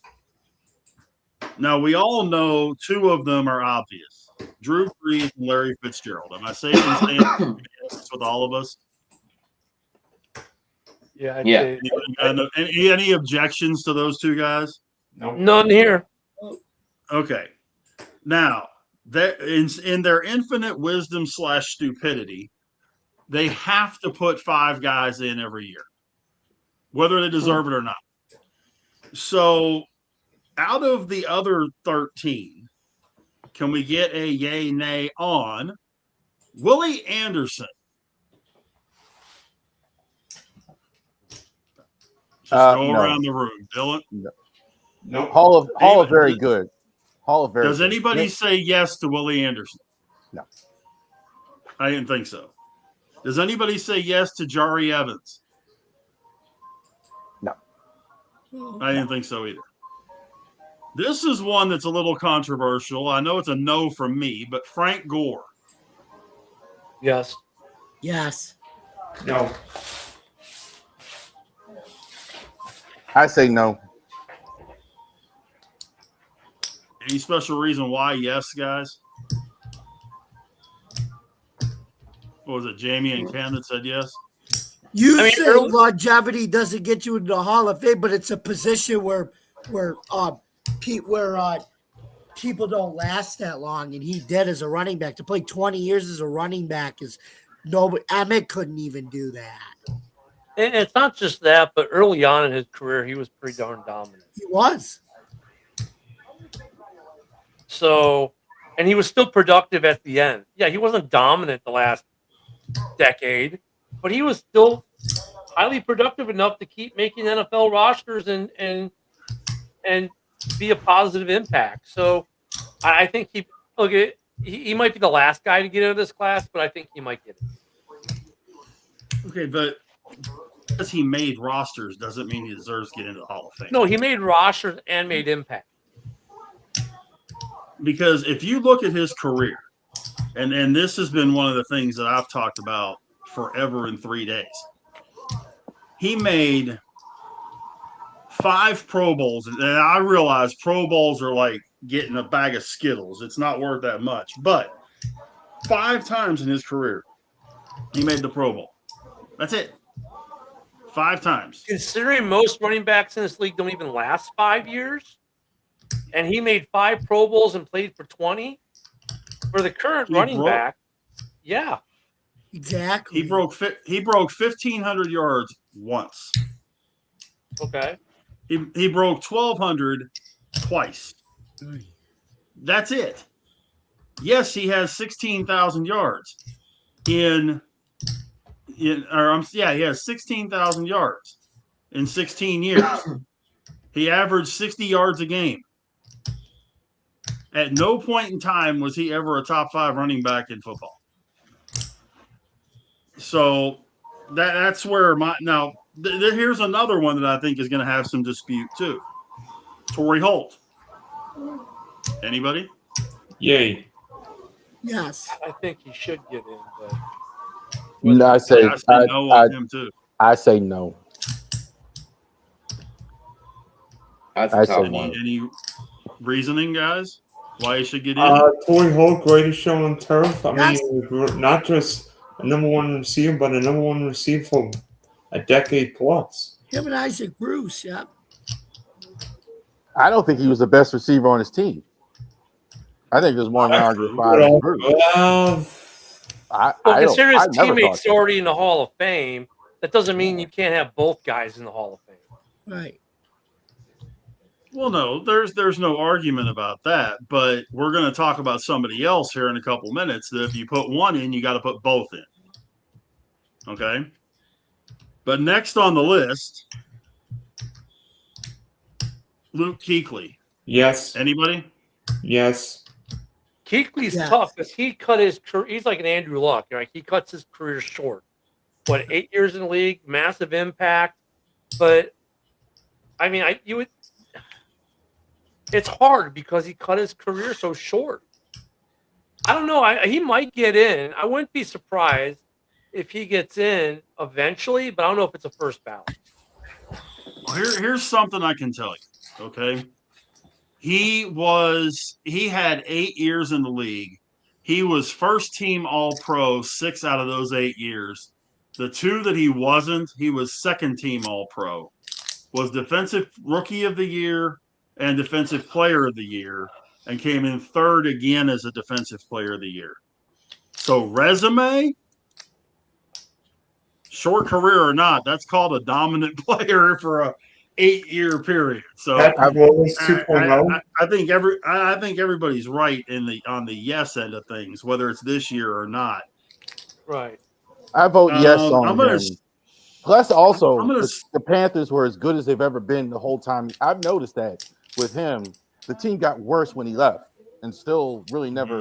Yeah, that was the thing. I'm sorry. Go ahead. I'm going to skip the guy in the middle because I know that's going to have the most controversy attached to it. But Lies. Rav, fire away. Rav. Terrell Suggs. It's hard for me to say. I don't think he'll get in, but of course I vote yes on Terrell Suggs. I think he was the best past 15 years as a pass rusher, rookie of the year, 10 plus sacks several times. Defensive Player of the Year, the best pass rusher on the best defensive team for a long time.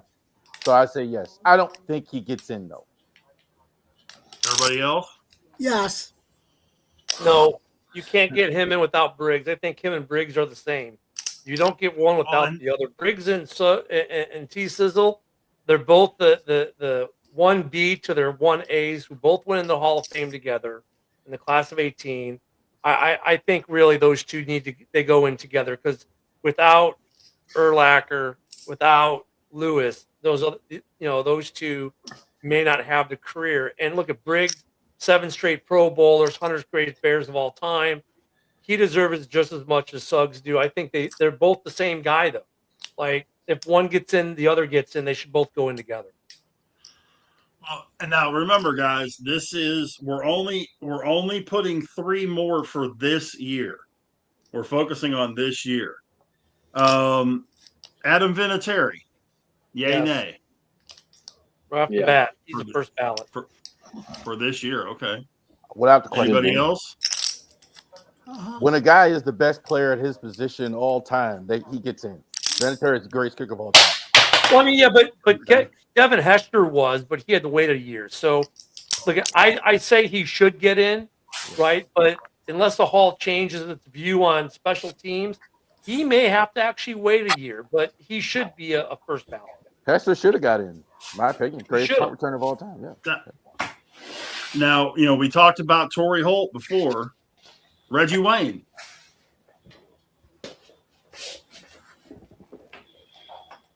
He's B to Marvin Harrison's A, just like Holt was B to Isaac Bruce's A. Yeah, I think Reggie Wayne might get in, but maybe not this year. I'm trying to think who my first ballots are right now. Hold on. My first ballots, I've got Breeze. I've got Fitz. Not this year. Or, yeah, maybe. Does anyone think Kevin Williams gets in this year? No. I didn't think so. Jason Witten. Yes. I agree 100%. And to be honest with you, the guy next to him should already be there. Darren Woodson. I vote no to Witten. Woodson, I hear you. Woodson, I think it's about time he gets in. No to Witten. Why no to Witten? Just out of curiosity. Never really won. Cowboy never really won. I think that kind of matters more to me on offense, like for a guy that never really. When was he the best tight end in the NFL?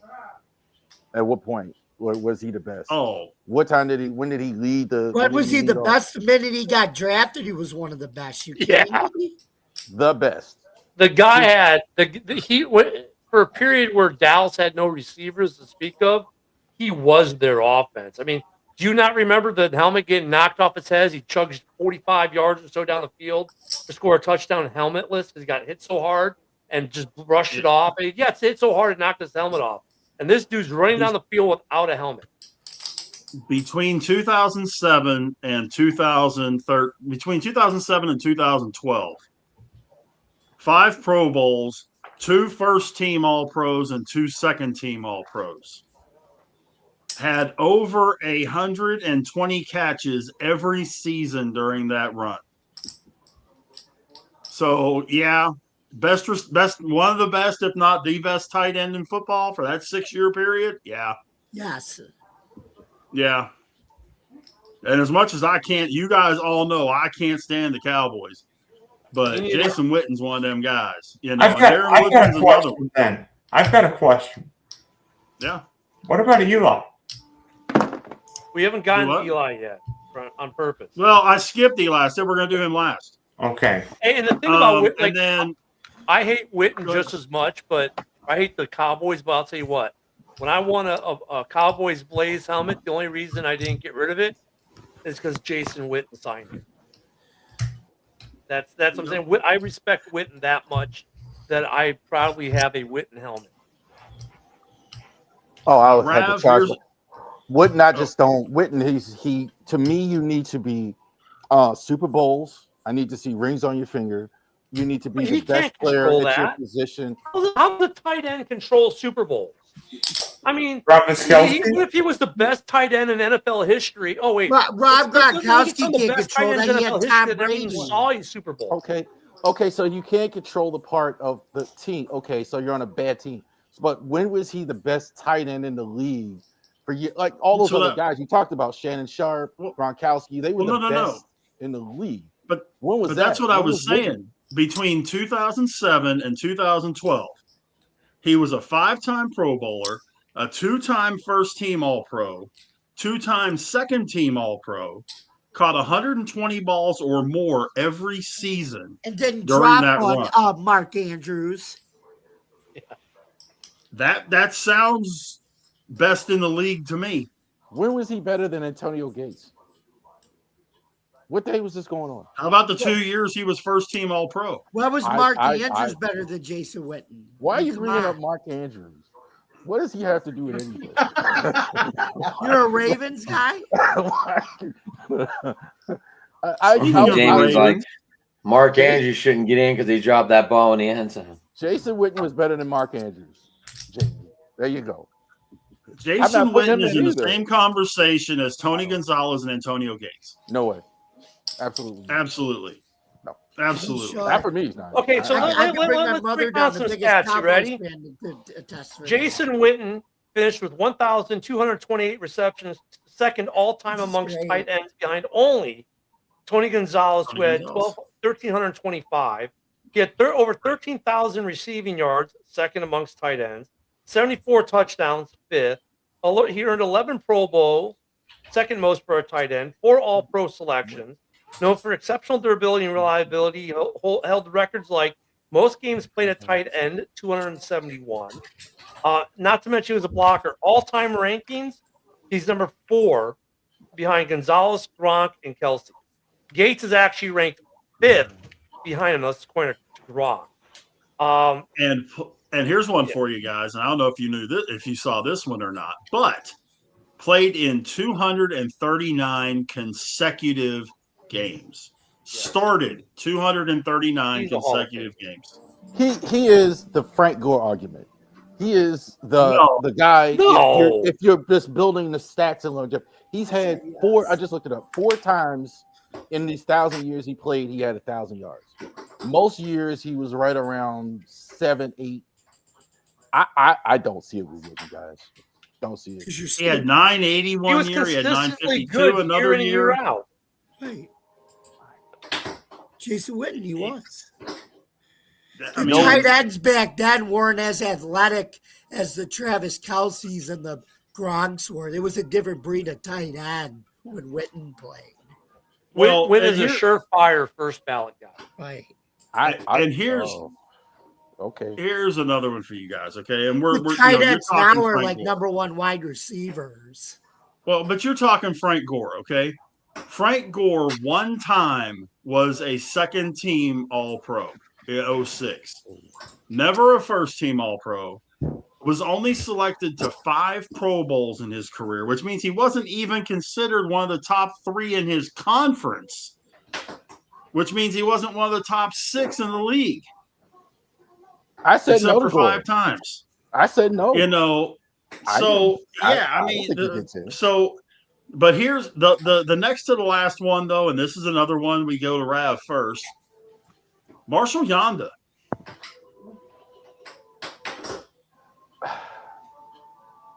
I don't think he gets in. I think he's pretty close to Hall of Fame. I love for it to happen because I think he was one of the best right guards I've ever seen. It's going to be very hard for a right guard to get in. I just think that position, unless he was the greatest player at his position, and he was, and he wasn't. I would love to see it though. Being a John Hanna or Larry Allen or something like that. Yeah, it's really, really hard to get in. I don't think he was that. And anybody else got Marshall Yanda going in? No. Okay, now we get to the controversial portion of our show, I think. Eli Manning. Yes. 2 Super Bowl victories, a career record of 149 and 149 in the regular season, only made 5 playoff appearances in his career. Was a Pro Bowler on 4 occasions. Was an All-Pro once in 2011, and was never a All-Pro outside of that, even first or second team All-Pro outside of that, and never threw more than 35 touchdowns in a season. Yes, I think he's in the Hall of Fame, and I also think he's in the Hall of stealing Danny DeVito's Jersey Mike's gag. We kind of see Lies. Eli Manning. Eli Manning beat the GOAT in 2 Super Bowls. Enough said. Right. There were 52 other guys on that team that beat the GOAT too. Well, then supposed who GOAT. made the 2 biggest throws of those games? Oh wait, it was the guy wearing number 10 with a giant. Eli Manning belong in the Hall of Fame. Yeah, but who made the catches? They were both. The one was a horrible pass that David Tyree made a hell of a catch on. The And the Manningham other one, catch- Plexico Burris, was so open, I could have caught it. I think we kind of know where What about Rich the sits Mario on this. Manningham one too? Yeah, I forgot about the Manningham one. You're right, Jamie. No, I don't think Eli goes in. As much as I love what they, he may go in the future for broadcasting and stuff like that. But as far as this, no. Any of you guys think otherwise? I mean, Eli I think may he goes never get in. in. I think he goes in. I wouldn't vote for him. you think? I wouldn't, but I'm pretty sure. Yeah, I'm pretty sure he does. I think he's kind of seen. If you don't put Ben Roethlisberger in, which I think he gets in, or if you don't put Phillip Rivers in, and I think he gets in, I think you're going to put Eli Manning in. So I think he gets in. Ben goes in I before the other don't two. think he does. I wouldn't vote for him, but I think he gets in. Rivers, Manning, and Roethlisberger were all part of the same draft class, so you got. I mean, Yeah, that same era, and they all kind of viewed, I think, in the similar light. But You look, could argue outside the 2 he's Super Bowl wins, he's won 2 Super Bowls. That's a big deal. but who cares? I mean, look, I hate to say who cares, but I'm going to, because Manningham makes a miraculous luck catch on top of his helmet to win it's one. Tyree. Or Tyrese, sorry. Yeah, it was whatever. Tyree. But the point is, like, he had to get some lucky throws and a little bit of magic and some fairy dust sprinkled on it to get these wins. He was a 500 career record. He's an average quarterback who won 2 Super Bowls. So great, let's put Trent Dilfer in too. No, Dilfer maybe. You know what? Let's put Jim McMahon. He has 2 Super Bowl rings. he was better McMahon than gets average. in now too. He was better than average. Right. And if No, you he's want to not. use the I'm not comparison going of to Ben was 165, 81, and 81. Yeah, Massive difference. massive difference. but- He does. I mean, wait, what was his overall record again, Rich? Ben? No. Eli. 149 and 149. So he's a 500 quarterback. No, thank you. Does not get in. The absolute only guy that gives it a leg to stand on is Joe Namath. But Eli didn't guarantee they were going to beat the Patriots. But And that's the only reason why Joe Namath is in. Let's be I'm honest. gonna make the opposite argument. How many guys as starting quarterbacks have won 2 Super Bowls that are not in? I can't think of understand that. Well, And he may be that's the where first. my You know, problem. That's where my problem comes in. Is it one of those Look like it. 3,000 hits or 500 homers that if you get that, you're automatically in? If you get Well, look 2 it. rings, are you automatically in? Lions fans were saying all year we haven't lost back-to-back games in 3 years. Well, guess what? Now they've lost 3. He may be the first quarterback with 2 rings not to get in, because there are plenty of quarterbacks with 1 ring who aren't in. Okay, and so these people, if you have a Super Bowl, you get in. Well, really? Ask Brad Johnson how his bust looks. Oh wait, he doesn't have one. Eli may not get in because you've got 2 wins on a team sport. That took some pretty miraculous plays that were miraculous probably because you didn't make a good throw. At least you put it in the air. I'll give you some credit there. We know where Ken sits. But the catches were great catches, but they weren't like they were great catches partially because they weren't good throws. But I will give him credit for putting the ball in the area and giving his receiver a chance to make a spectacular play, which they did do in those games. I'll give him credit for, winning the Super Bowl twice. Fine. But you're a 500 average quarterback. You're a 50-50 quarterback for your career. I mean, I'm just saying, we just coasted Drew Brees in. There was no discussion whether Drew Brees because should Drew get in. Brees belongs in some He's rare got- air. He's he's one got of 5 one. quarterbacks in the 5,500 club. 5 I- all time. I agree with that, but he's got one. You got a guy with two, and it's The really number of I Super can't Bowls think is of anyone irrelevant. else. The number of Super Bowls is irrelevant because you look at his stats and his and the amount of throwing yards. He's in a group of 5 people for throwing yards touchdown combos. Was it 550 or 550,000 or whatever it is? I mean, there's 5 guys who've ever done the NFL. He's one of them. Yes, he only has 1 ring, but just because you have 2 rings doesn't mean you're a good quarterback. I mean, To me, that's not irrelevant winning. the only reason he's in the that's not conversation is because he's got the 2 rings. Right. That's the only reason he's in the conversation. I agree. Winning Super Bowls when it comes to the Hall of Fame should be kind of the icing on the cake. You were just talking about Drew Brees, okay? And when you look at the fact that he was Offensive Player of the Year twice, runner-up to Offensive Player of the Year 3 other times, came in second in the MVP balloting 4 times, was first team All-Pro once, second team All-Pro 4 times. That's a Hall of Fame career. Not to mention the 80,000 yards and the 172, 114, and 0 record. That kind of stuff. 570 touchdowns. Why? Okay. It's a Hall of Fame career. There's no question about Brees. Again, I'm not questioning Brees. I'm just saying, Brees, why did the Chargers even draft Rivers in the first place? They were unhappy with Brees in the start of his career. So was Miami. That's what I'm saying. Got that. That's my point. Because of his shoulder. I'm just saying, it's not always linear. I'm saying a guy with this much winning at the highest level matters. It matters as far as the Hall of Fame. It has to. You can't say if you win or I don't think Darren Woodson gets in without the Cowboys. I mean, if he'd have played in Arizona, do we feel the same way about Darren Woodson? No, we don't. It matters. Well, look, I think Aikman, the only reason he's in is because he's got 3 rings with the Cowboys. You take away, if he was with any other team, I don't think he was a Hall of Fame quarterback. I mean, but you can't, and unfortunately, I think that's really the only reason he's in the Hall of Fame. What, Aikman? Yeah, Aikman. I mean, but for Eli, I think Rich is right when he says it's icing on the cake. Like with Drew Brees, phenomenal career, but until he had the Super Bowl, it wasn't a sure thing. The Super Bowl is icing on the cake. In Eli's case, it's what's getting him into the conversation, not what's putting him over the top. So for a lot of these guys, getting the Super Bowl is what puts them over the top to solidify themselves as a Hall of Fame inductee.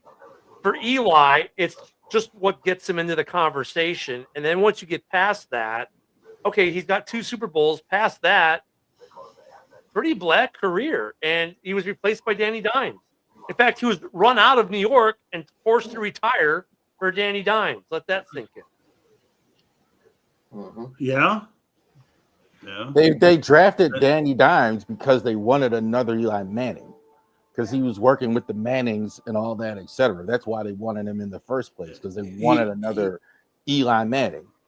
Yeah, but they ran Eli out of town over it. Yeah, but Eli was 37 or 38 at the time. He was. Well, yeah. Eli was a really good quarterback, and I agree with Kent. If he would have won 3. Then that number 3 is the only reason Aikman's in. Yep. Because if he only won 2 with his numbers, he ain't in. And I think if Manning would have won a 3rd one, probably he would be a no-brainer to get in. But he's one of those guys that's it was a good quarterback, but he wasn't Hall of Fame. He wasn't elite. He wasn't, he had a couple of big games at the right time, but is he the elite of the elite? I don't think so. That's like saying Jalen Hurts. Right now, is Jalen Hurts a Hall of Famer? All right. So I have the list. I have the list here. It's Eli Manning, Peyton Manning, Ben Roethlisberger, John Elway, Bart Starr, Jim Plunkett, Roger Staubach, Bob Greasy, Pat Mahomes. The list. 2 or more. Okay. Who at Manning that is the worst of all of them. Who? Okay, but the rest of them are no question about it. The rest of them are in. But they also have. Wait, go over that list one more time. Say that list one more time. Eli Manning, Peyton Manning, Ben Roethlisberger, John Elway, Bart Starr, Jim Plunkett, Roger Staubach, Bob Greasy, Pat Mahomes. 2 or more Super Bowls. And there is Jim McMahon here. All of them, one is a starter, one is a backup. What's the difference between all of them and Eli?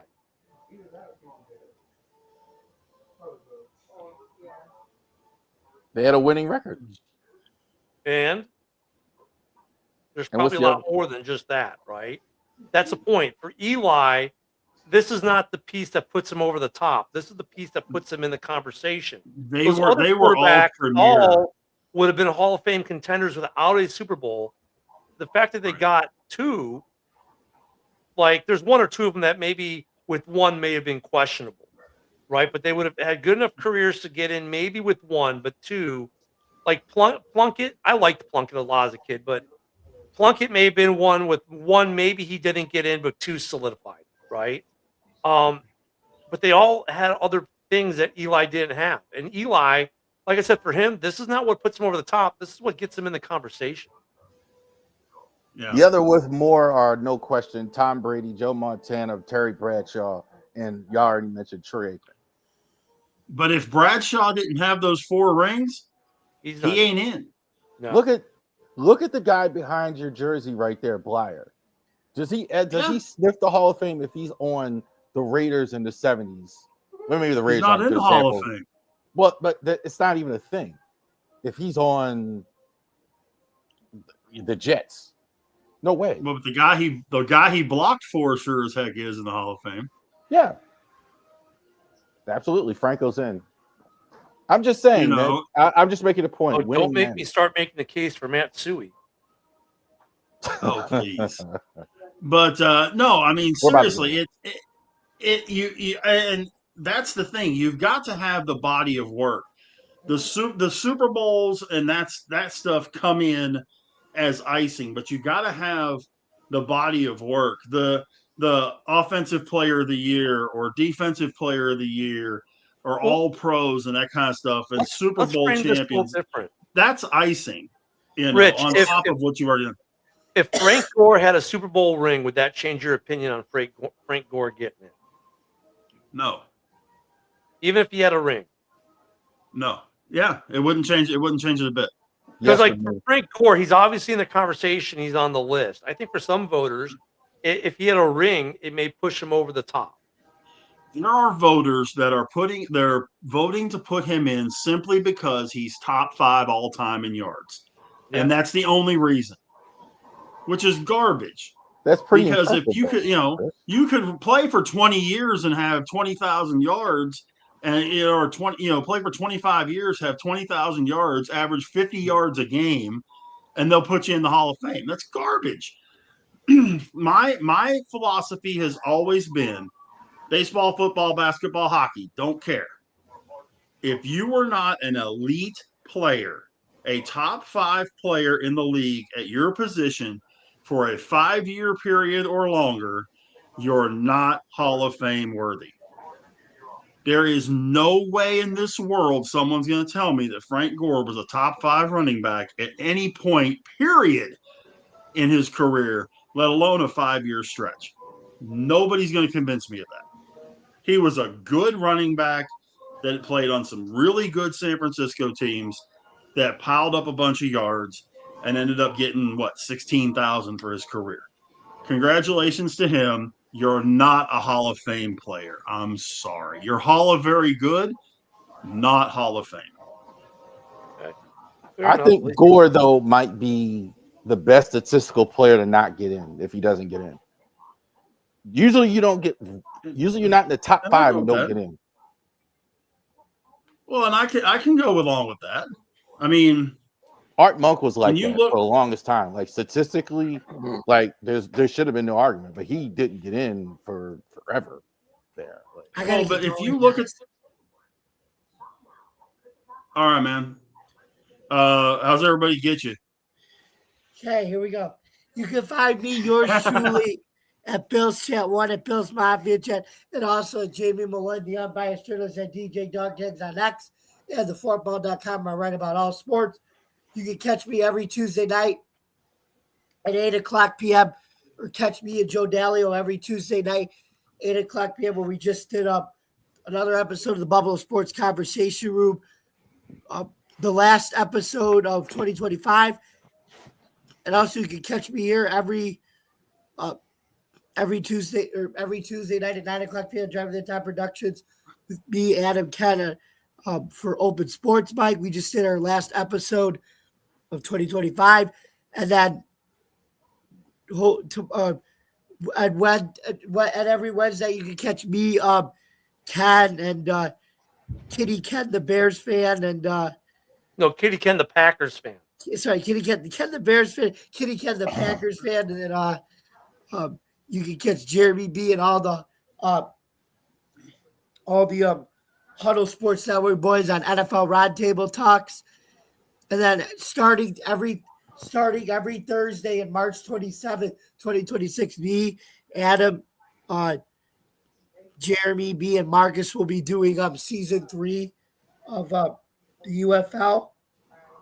And then, so thank you guys very much for listening tonight. And don't forget to subscribe to our YouTube channel. Don't forget to like, comment, ring the bell for all notifications. And for more content at Driving to the Top Productions, please visit our YouTube page, Twitch stream, Facebook stream, actually, wherever you get your podcast. From all of us here at Driving to the Top Productions, I'm Jamie Millay, and we wish you a very safe and happy New Year, healthy New Year, stay safe, and we love you guys. Thank you very much for listening. And we'll see you next Tuesday in 2026 for our first episode of the year. Good night, everybody. All right, Night, Jim. Jimmy. Happy New Year. Good night, Jeremy. Happy New Year. Hey guys, when I look at the career NFL rushing list, okay, and we'll just use this as the example.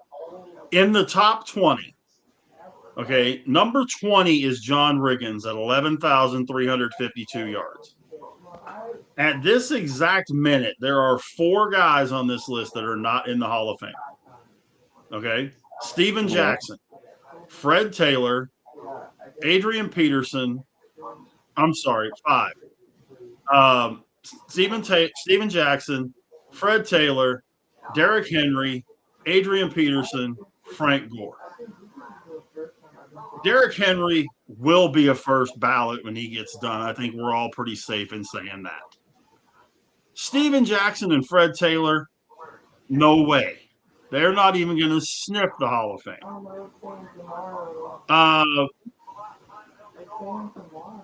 Yeah, who's the other one I'm missing? AP. Yeah, AP. Is he going to get in? He'll be eligible next year.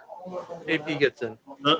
Does he get in with all the peripheral stuff off the field, which that's kind of what I'm shouldn't have thinking. an effect on it, but it is part of the NFL guidelines He will for getting get into in. the Hall of Fame. He may not get in first ballot because of the switch incident, but he'll get in within the first 2 years. Kind of like And T.O. I think he should. Yeah, I think he should. But I look at Frank Gore in that same realm as Fred Taylor and Steven Jackson. And he again, just played longer than those 2 guys. They were good. They weren't that great. Fred Taylor and Steven Jackson, what's the other thing they have in common? Lots of kids.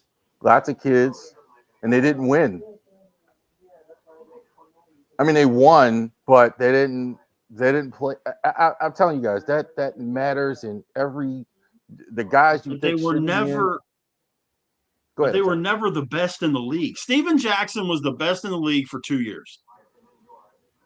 And then he crapped the bed after that. He went berserk for 2 years and had some tremendous numbers. Fred Taylor never did. He was really Frank good, Gore but also he was never elite. Frank Gore also had some big time memorable runs that those other two didn't have. Like he was that guy that, especially early with San Francisco, like he was San Francisco's offense for years. I mean, they weren't a good football team, but at least they had Frank Gore. And Gore would wreck games. And yeah, I get it. He didn't have the big numbers and stuff, but he was still a game wrecker. He kind of got wasted in his prime in San Francisco. If he had been on a better football team, he might have a couple rings and maybe have better numbers. He was a really, really, really good running back on a shitty football team. And then he managed to do something that no other running back has ever done. Play for 20 years in this league and be productive in all 20 years. Congratulations. Jim Cott pitched for 27 years. Doesn't mean he should be in the Hall of Fame. He was an average pitcher. Frank Gore, congratulations. You're the first running back to go for 20 years. Good for you. Doesn't mean you're Hall of Fame. This is the Nolan Ryan argument. Does being good enough for a long time make you great? I look at with this draft, with this class, I think though this kind of class lends itself to a guy like Gore getting in. Like if this was a stronger class, like there's only 3 guys you can say off the top of the head. Okay, they're first ballot, right? You got 3 guys. After that, it gets a little harder. And if you look at longevity, impact, those kinds of things, I mean, Torrey Holt, should he get in? Well, yeah, great show on turf. He's part of that 1-2 punch. Yeah, great. But he kind of falls in the Frank Gore category, in a certain way. Because minus the Super Bowl greatest show on turf, what does he have? Decent numbers. When you look at T Sizzle, what does he have without Ray Lewis? Probably a decent career. It's the same thing you can make with look at his counterpart didn't get in last year's and fell off the ballot this year. That should kind of tell you where T Sizzle will probably end up. I mean, Briggs and T Sizzle to me are the same. So he's not going to be a first ballot guy. The guy he played with was for both guys. The guy they played with was. So you look at the rest of this list. You know what? This is a year that Eli might scrape in with the 2 just because he has 2 Super Bowl wins, and Frank Gore scrapes in because he has 20 years. Because there's no one else on this list outside those top 3 where you go, yep, no doubt, yep. I think there's 4. I don't think I just. I think there's 4. There's no doubters though. Who's your 4th no doubter? Witten. All right, who you're Vinatieri. Oh, Vinatieri, yeah. Vinatieri, I look at in my mind, he's a no doubter, but so was Devin Hester, and he met every criteria you're looking at. He was the best. Yeah, but Devin Hester didn't score points. He changed the game. He literally changed the game. They had to change the game because of him, but they still made him wait an extra year because they don't like to put special teamers in first ballot. And Vinatieri could face the same kind of deal, even though, the man was clutch. Like, he should be a first ballot. And if he's not, it's just because, you're a special teamer, you're a kicker. He's going to be like, the 4th kicker to go in the Hall? That's it? I think he's the greatest kicker of all time. So I think if you're the greatest player of all time in a position, you get in. Devin Hester was the greatest player of all time in his position, and he had to wait an extra year. I agree he should have been in first, earlier than that. No, man, Billy White Shoes Johnson was better. I'm kidding. So, I agree with Rich that Vinatieri should be a first. I'm just telling you why, if he's not, he won't be because, special teamer, they don't get to be first ballot guy. And, I wouldn't be surprised if that 5th is Kuechly. Kuechly has the resume. Above, you look at Breeze and Fitzgerald are far and away have the resume, no questions asked. The 3rd best resume is Kuechly. I would say it's Witten, but that's okay. Kuechly, because you look, he was first team All-Pro 6 out of his 8 years of his career, and the other 2 years he was second team. It's kind of like why is That's Luck not pretty in the Hall? damn good. But it's kind Huh? of like why is Andrew Luck not in the Hall of Fame? You know, he was dominant for his 8 years in the league, or 7 of the 8 years in the league. He was dominant as a quarterback for Indianapolis. The guy, I mean, you know, he's the only reason they were any good. Kuechly, I get what you're saying, but I think they're going to have a hard time with him leaving after 8 years. Luck's another Well, one too. the The other way thing- he left kind of Yeah. hurts him, I think, too. But Andrew Luck only played 5 full seasons. He was all pro twice. But he Kuechly only got his played money and 5 got years. out. Look, Kuechly was smart. He got his money, he got out, and even said when he retired, I want to be able, when I'm older, to be able to play with my grandkids. I get it. He used this over this for his career, right? He said, Sure. okay, look, if the punishment, like Urlacher the last year, when the Bears offered him 2, he said, I'm not going to put my body through this for less than 3. I got the argument he made that year because you get to that point, it's like, okay, now I'm putting my latter years with my grandkids at risk to keep playing. And Kuechly he made generational money when he played, right? His family will never have to make another dime. His interest alone pays for his lifestyle, probably. But I got to get out of here. So real quick here, Ravery I do Sports, too.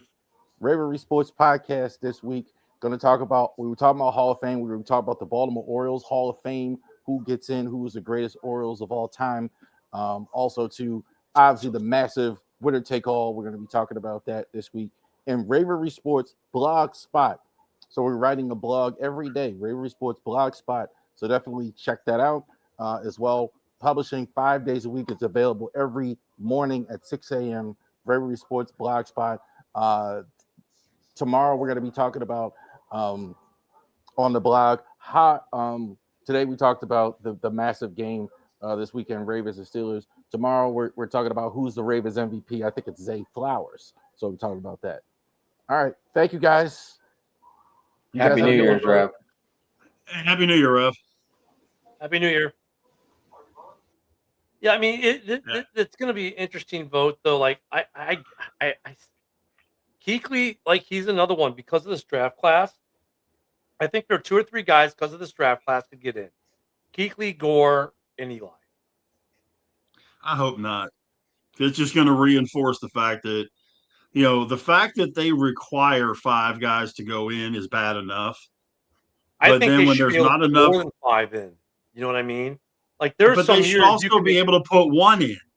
Yeah, I think there are some years you could justify 5 guys going in the Hall of Fame, or more than 5 Right. guys going in. Just like in baseball, you could have as many as 10 guys that could go in. Or 1. If you only have 1, or if you have 0, then you have 0. Didn't we just have a 0 year not long ago? A few years ago, yeah, right before Rivera went in. But that's part of the deal with this, is that it's forcing guys that don't necessarily deserve to be in there to be in there. I mean, let's be perfectly honest. If you look at that Hall of Fame list, there's a bunch of guys in there that you sit there and go, why are they here? Well, not only do they put 5 in every year from the main list. Wait, that's just 5 from the main list. So is it 5 total? That includes the legacy guys, doesn't it? No, plus the legacy guys. They can put 2 more from the legacy guys in and 1 more from the coach, broadcaster, whatever category, right? Is that how that works? So up to 8 guys can go in. And look, I think there are some guys in the legacy that have better cases than some of the guys who are on the ballot this year. And look, thank God Phillip Rivers came out of retirement, or he'd be on that list this year. See, and we'd really be having a discussion. I don't know that Rivers is a Hall of Famer. I think Rivers has a better career than Eli. Eli has 2 Super Bowls, but Rivers' career overall is better. He did, but I still don't think it's a Hall of Fame career. But what I'm saying, I think he's got a better career than Eli. And you're right, but I don't think either one of them. I don't think either one of them's a Hall of Famer, though. So I think the mean, only one out of that Hall of Fame class that gets in is Ben. so I mean, it just seems like this year it comes down. If Vinatieri breaks the norm and gets a first ballot, it comes down to: do you let Gore in, or No, do you let Kuechly in? Kuechly. I think you're going to find a big split on that one overall. Look at, I know you're like, well, 20 years, congratulations, here's a cookie. But dude, the NFL average for a Here's your running back, watch. 4 years. This dude did 20 and he was productive every year. Okay, but our definition of productive is completely different. Well, no, Averaging 50 yards a game is not productive, Ken. Come on. what was his average per carry? Let me look. Hold on. Let me pull it back up. It's an interesting debate, guys. It is. And have you talked about this on your show at all? No. No, we didn't. We were too busy talking about the Bears this morning. For his career, we missed his Monday. career yards. His career yards per carry is 4.3. But from 2015 through 2020, so his last 6 years, he only had more than 4 yards a carry one season. 3.5, 3.6, 3.7, 3.9, 3.7. So he was durable and he was consistent. I mean, he's okay. That doesn't make you elite, and that's what the Hall of Fame is supposed to be: is the elite, the best of the best. Consistency, great. Steadiness, fantastic. I'll give you that.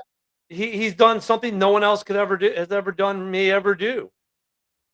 Okay, that's elite in its own right. No, it's not. Not that particular thing. It's not. If he would have broken Eric Dickerson's record, that's one thing. But playing for 20 years, no. I mean, that's no. He's not a kicker. He's exactly. He's not a kicker. He's in a position group where no one gets past 10, 12 years.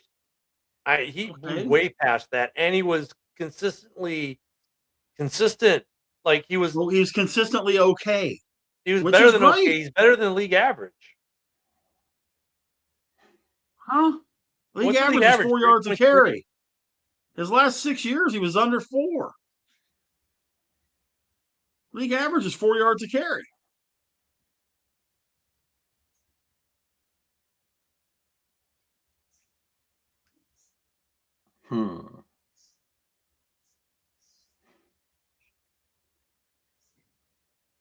Hold on, I'm trying to bring something up here, see if it can give it to me. Comparing Frank Gore's career average versus the rest of the NFL for the same average. Okay, so he's 4.3 from 2005 to 2020. During the same period, the NFL league average was roughly 4. Okay. But again, so look he's at above average his entire career-wise, right? Right. I mean, it's. But look at 2015 through 2020. Yeah, at the end of the career. I get what you're saying. 3.7, 3.9, 3.7, 4.6 in 2018, and then 3.6, 3.5. Yeah, because at the end of his career, he was more of a short, a 3rd-and-1 guy, a goal line guy. I got that. I fully get that, and I understand. He was a little bit above average. Again, I won't be mad does not if he make gets him in. a Hall of Famer. But this way, I won't be mad if he gets in, but I also won't be mad if he doesn't get it. I think with this draft, with this class this year, it's right. Especially Vinatieri. They say, well, we're not letting a special teamer in first go. I think him and Kuechly both get in at that point.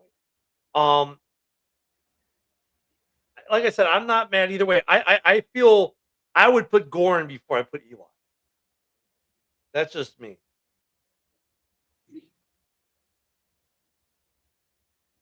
That's a whole different discussion. I'd have to flip a coin on that one because But I mean- neither one of them deserve to be in there. I think Gore more than Eli. Because Eli was a 500 quarterback. Gore is better than Right. 500. You know what I Right. mean? I mean, that would be, yeah. I mean, Gore might have the edge over Eli, but neither one of them deserve to go in. I'm sorry. I mean, and I that's think probably there's going to some get a lot of players- people jacked Like- up and that kind of deal. But Well, like Charles Tillman deserves to go in, and he's not even in the list this year. I mean, they if still use. Tillman goes in, Woodson better be in first. I mean, they still do the peanut punch. He changed the way defense is played single-handedly, which is one of the criteria. He was dominant in that. I mean, Peanut. I think there's other reasons keeping him out. Some of it was the FBI agent thing, the political piece might be hampering him a little bit. But and like I said, Suggs and Briggs, I think both guys should get in, but they should go in together, just like their teammates did.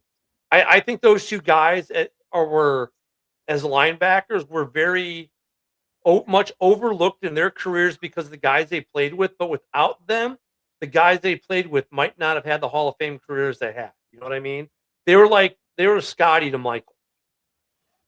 I mean, Briggs, he's got a great sheet, but people don't talk about Briggs as much. They talk about Urlacher, and they don't talk about Urlacher because it's all about Lewis because Baltimore won the 2 Super Bowls.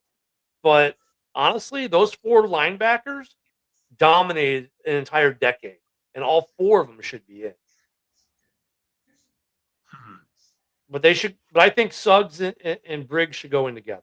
I think that would be fitting. Yeah. And they both Just like may have I to wait think- till they get the player It's list. like I think James and Ben or James and Hines should get in next year too, because Ben's going to be a first-time ballot. Yeah, Ben will be a first time. And I just think flood Pittsburgh there for those 3, and get it over with. I mean, but yeah, this year is going to be very interesting. It's going to be interesting to see when the Gold Jackets come out. Yeah. I mean, I will be extremely aggravated if Gore gets in. I'll be extremely aggravated if Eli gets in, simply because it just keeps reinforcing it's not the Hall of Fame. It's the Hall of Very Good, because you're putting guys in there that have no reason to be in. They're not. The Hall of Fame is supposed to be the greatest of all time. And you're not going to convince me that Eli or Frank Gore are the greatest of all time. You're just not. But we're also getting to that point now where that were in a running back by committee, which it really wasn't like that back. For Gore. Right. Yeah. Which makes it even more crazy that he only averaged 55 or 60 yards a game. Well, I mean, but you can't. You also have to look at the teams he played for. He didn't exactly play for a lot of great teams. That Played most of his career for the 49ers when they were yeah, pretty but good. 49ers, They were he really was good. their offense at that time. Like, without Yeah. Gore, they didn't have anything. Well, it's just that thing. And we see it every year. We've had guys going in that they're very good, but they're not the elite players in the game. And it drives me freaking crazy. Like Luke Kuechly, I wish he would have played like maybe even if he had just played 2 more years, he'd be an easy one. But for him leaving after 8 years makes it harder. I think look, if it comes down between Kuechly and Gore, I think Kuechly might have better odds because of the accolades. But I think at some point Gore gets in. It may not be this year, but I think at some point there's a better case for Gore to get in because of longevity, because of where he is on the all-time rushing list and where he is on some of these all-time lists. There's that reason to get in, because when little Johnny's at the Hall of Fame and sees his bust, they're not seeing yards, yards per carry. They're not looking at that. They're seeing, oh, third all time on the running back list. Oh, 20 years, service. I mean, I get it reads. He doesn't read as bad as maybe you think, but I think Gore has a pretty decent shot at getting in. Eli, look at because of the Manning family is the reason he's talking about, and because he has the two Right. Super Bowls against Tom Brady, it's the only reason he's. But for him, that's what gets him in the conversation. Then when you get him in the door, he's got nothing. Like he's like the guy you let into the high end party because he has a nice car, and then he shows up with a 6-pack of Natty Light. Right. I mean, I'm sitting here looking at just the inductees for the last 5 years. Okay. Sterling Sharp has no business being in the Hall of Fame. Sorry. Your brother? Yes. Sterling Sharp's got no business being in the Hall of Fame. 595 catches for 8,000 yards. Congratulations. I don't know that Mongo deserves to be in the Hall of Fame. I don't know that Mongo definitely deserves to be in the Hall of Fame. That 85 Bears defense is what got him in. He was that. Ken Riley, the defensive back for Cleveland or for Cincinnati. How? I mean, how? I think what's interesting is we got a lot of special teamers coming up. Like you got Vinatieri now. What's Seabass next year or the year after? Seabass is eligible. I believe that's right. Janikowski, like he should. Is he going to get in? Is Robbie Gold when he becomes eligible? Does he get in? Yeah, I mean, when you look at this 2022 class, yeah. I mean, okay, let's look at this. Tony Baselli, questionable. Cliff Branch, okay. Leroy Butler, questionable. Sam Mills, questionable. Richard Seymour, okay. Bryant Young, more than questionable. There's not a dead ringer in that class. There is not a guy in that class that you say, yeah, he's definitely a Hall of Famer.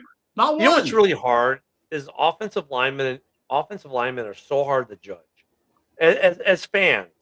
And because, we're football nerds to a point, but to judge like some of these offensive linemen, it's so hard, especially if it's not a guy from your team. Because can you name the really good offensive linemen on all these teams? Probably not. You might know a couple throughout the league, maybe. But you get some of these guys that get in, you're like when Jimbo Covert got in 20. One of the, he was a dominant center for the Bears back in the day, but people were like, huh? Because the offensive linemen are the hardest for me, especially if they're not for my team. Because, then you have to start digging into their pressure rates and all that good stuff. And the offensive linemen, they're the hardest ones for me to judge, to be honest. And we might, I'm sure there's been some Hall of Fame worthy offensive linemen that have gotten overlooked that shouldn't. Possibly, but I also know when Jimbo Covert was the left tackle that he didn't allow anybody to hit Jim McMahon. No.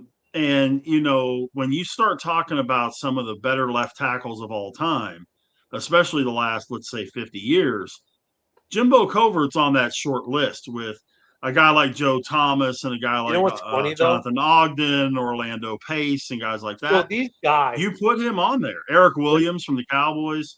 So these guys in the collecting world, when they go in the Hall of Fame, like when Urlacher and Lewis and all this, man, their auto price is shot through the roof the second they put that Hall of Fame on.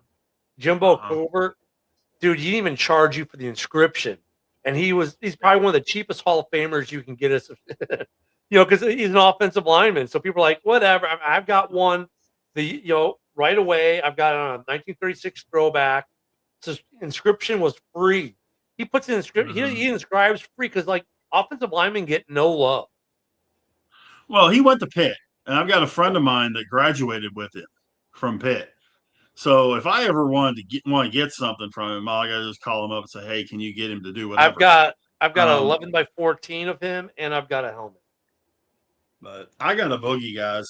It's 10:30 here, and Hey, I got Happy New Year's tomorrow, guys. Yeah, Happy New Year, man. Happy New Year, Adam. Happy You've New been Year's, sitting back guys. here vegging Absolutely. out while Ken and I do a show. And Adam, hey Adam, I'm just happy you're here and you survived your first holiday season with that gig. Yeah, there Fucking you go, nuts, man. dude. Absolutely insane. I still have not even gotten my dog yet. My dog's still in kennel. Are your has your Wow. calf grown 3 sizes yet? My what? Have your calves grown by 3 sizes yet? I don't know. I didn't measure. Sorry. I know, like my pants got really fucking small, really big though. Yeah, losing all that weight. You're working out. There you go. Yeah. I've lost probably what, Uh, 29, 32, 34 pounds. I'll say this: like I've known guys in the service I've served with that were like UPS, FedEx, whatnot. Every single one of them, no body fat, looking like pro athletes because they're humping those boxes around. They're loading the truck, then doing the deliveries, then loading a truck, doing the man. It's a workout. These guys they get paid to work out basically. yeah. It's definitely a workout, Ken. It definitely knocked the shit out of me for sure. Yeah, that's why I'll never do it. That's why I'm staying retired. Yeah. I Yeah. do got a boogie, guys. So I Have will. a good New Year's, guys.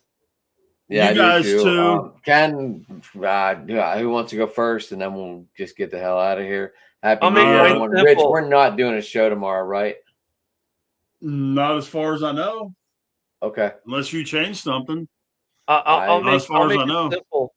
You can get me at Talking Sports on X and just give me a follow and turn on the notification, and then you'll know every time we go on, whether it be this show or any of the Huddle Network shows. There we go. Everyone have a great New Year's, and thank you for being with us all this time. Absolutely, Ken. Ken, have a good one, and whatever you're doing tomorrow night, enjoy it. And Sit at home. I am at Sports Talking It on Twitter. You can get me driving to the Top Productions. And everybody, Happy New Year's. Next year, we're going to roll, and we're still going to go. And Rich, close it out for the year, buddy.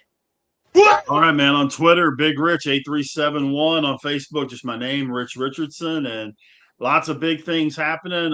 Two Tire Change comes back first part of January, and something that Haas and I are working on.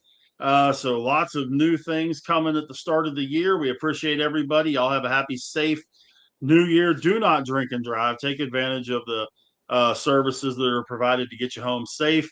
And we will see y'all all next year. Until then, so long, everybody.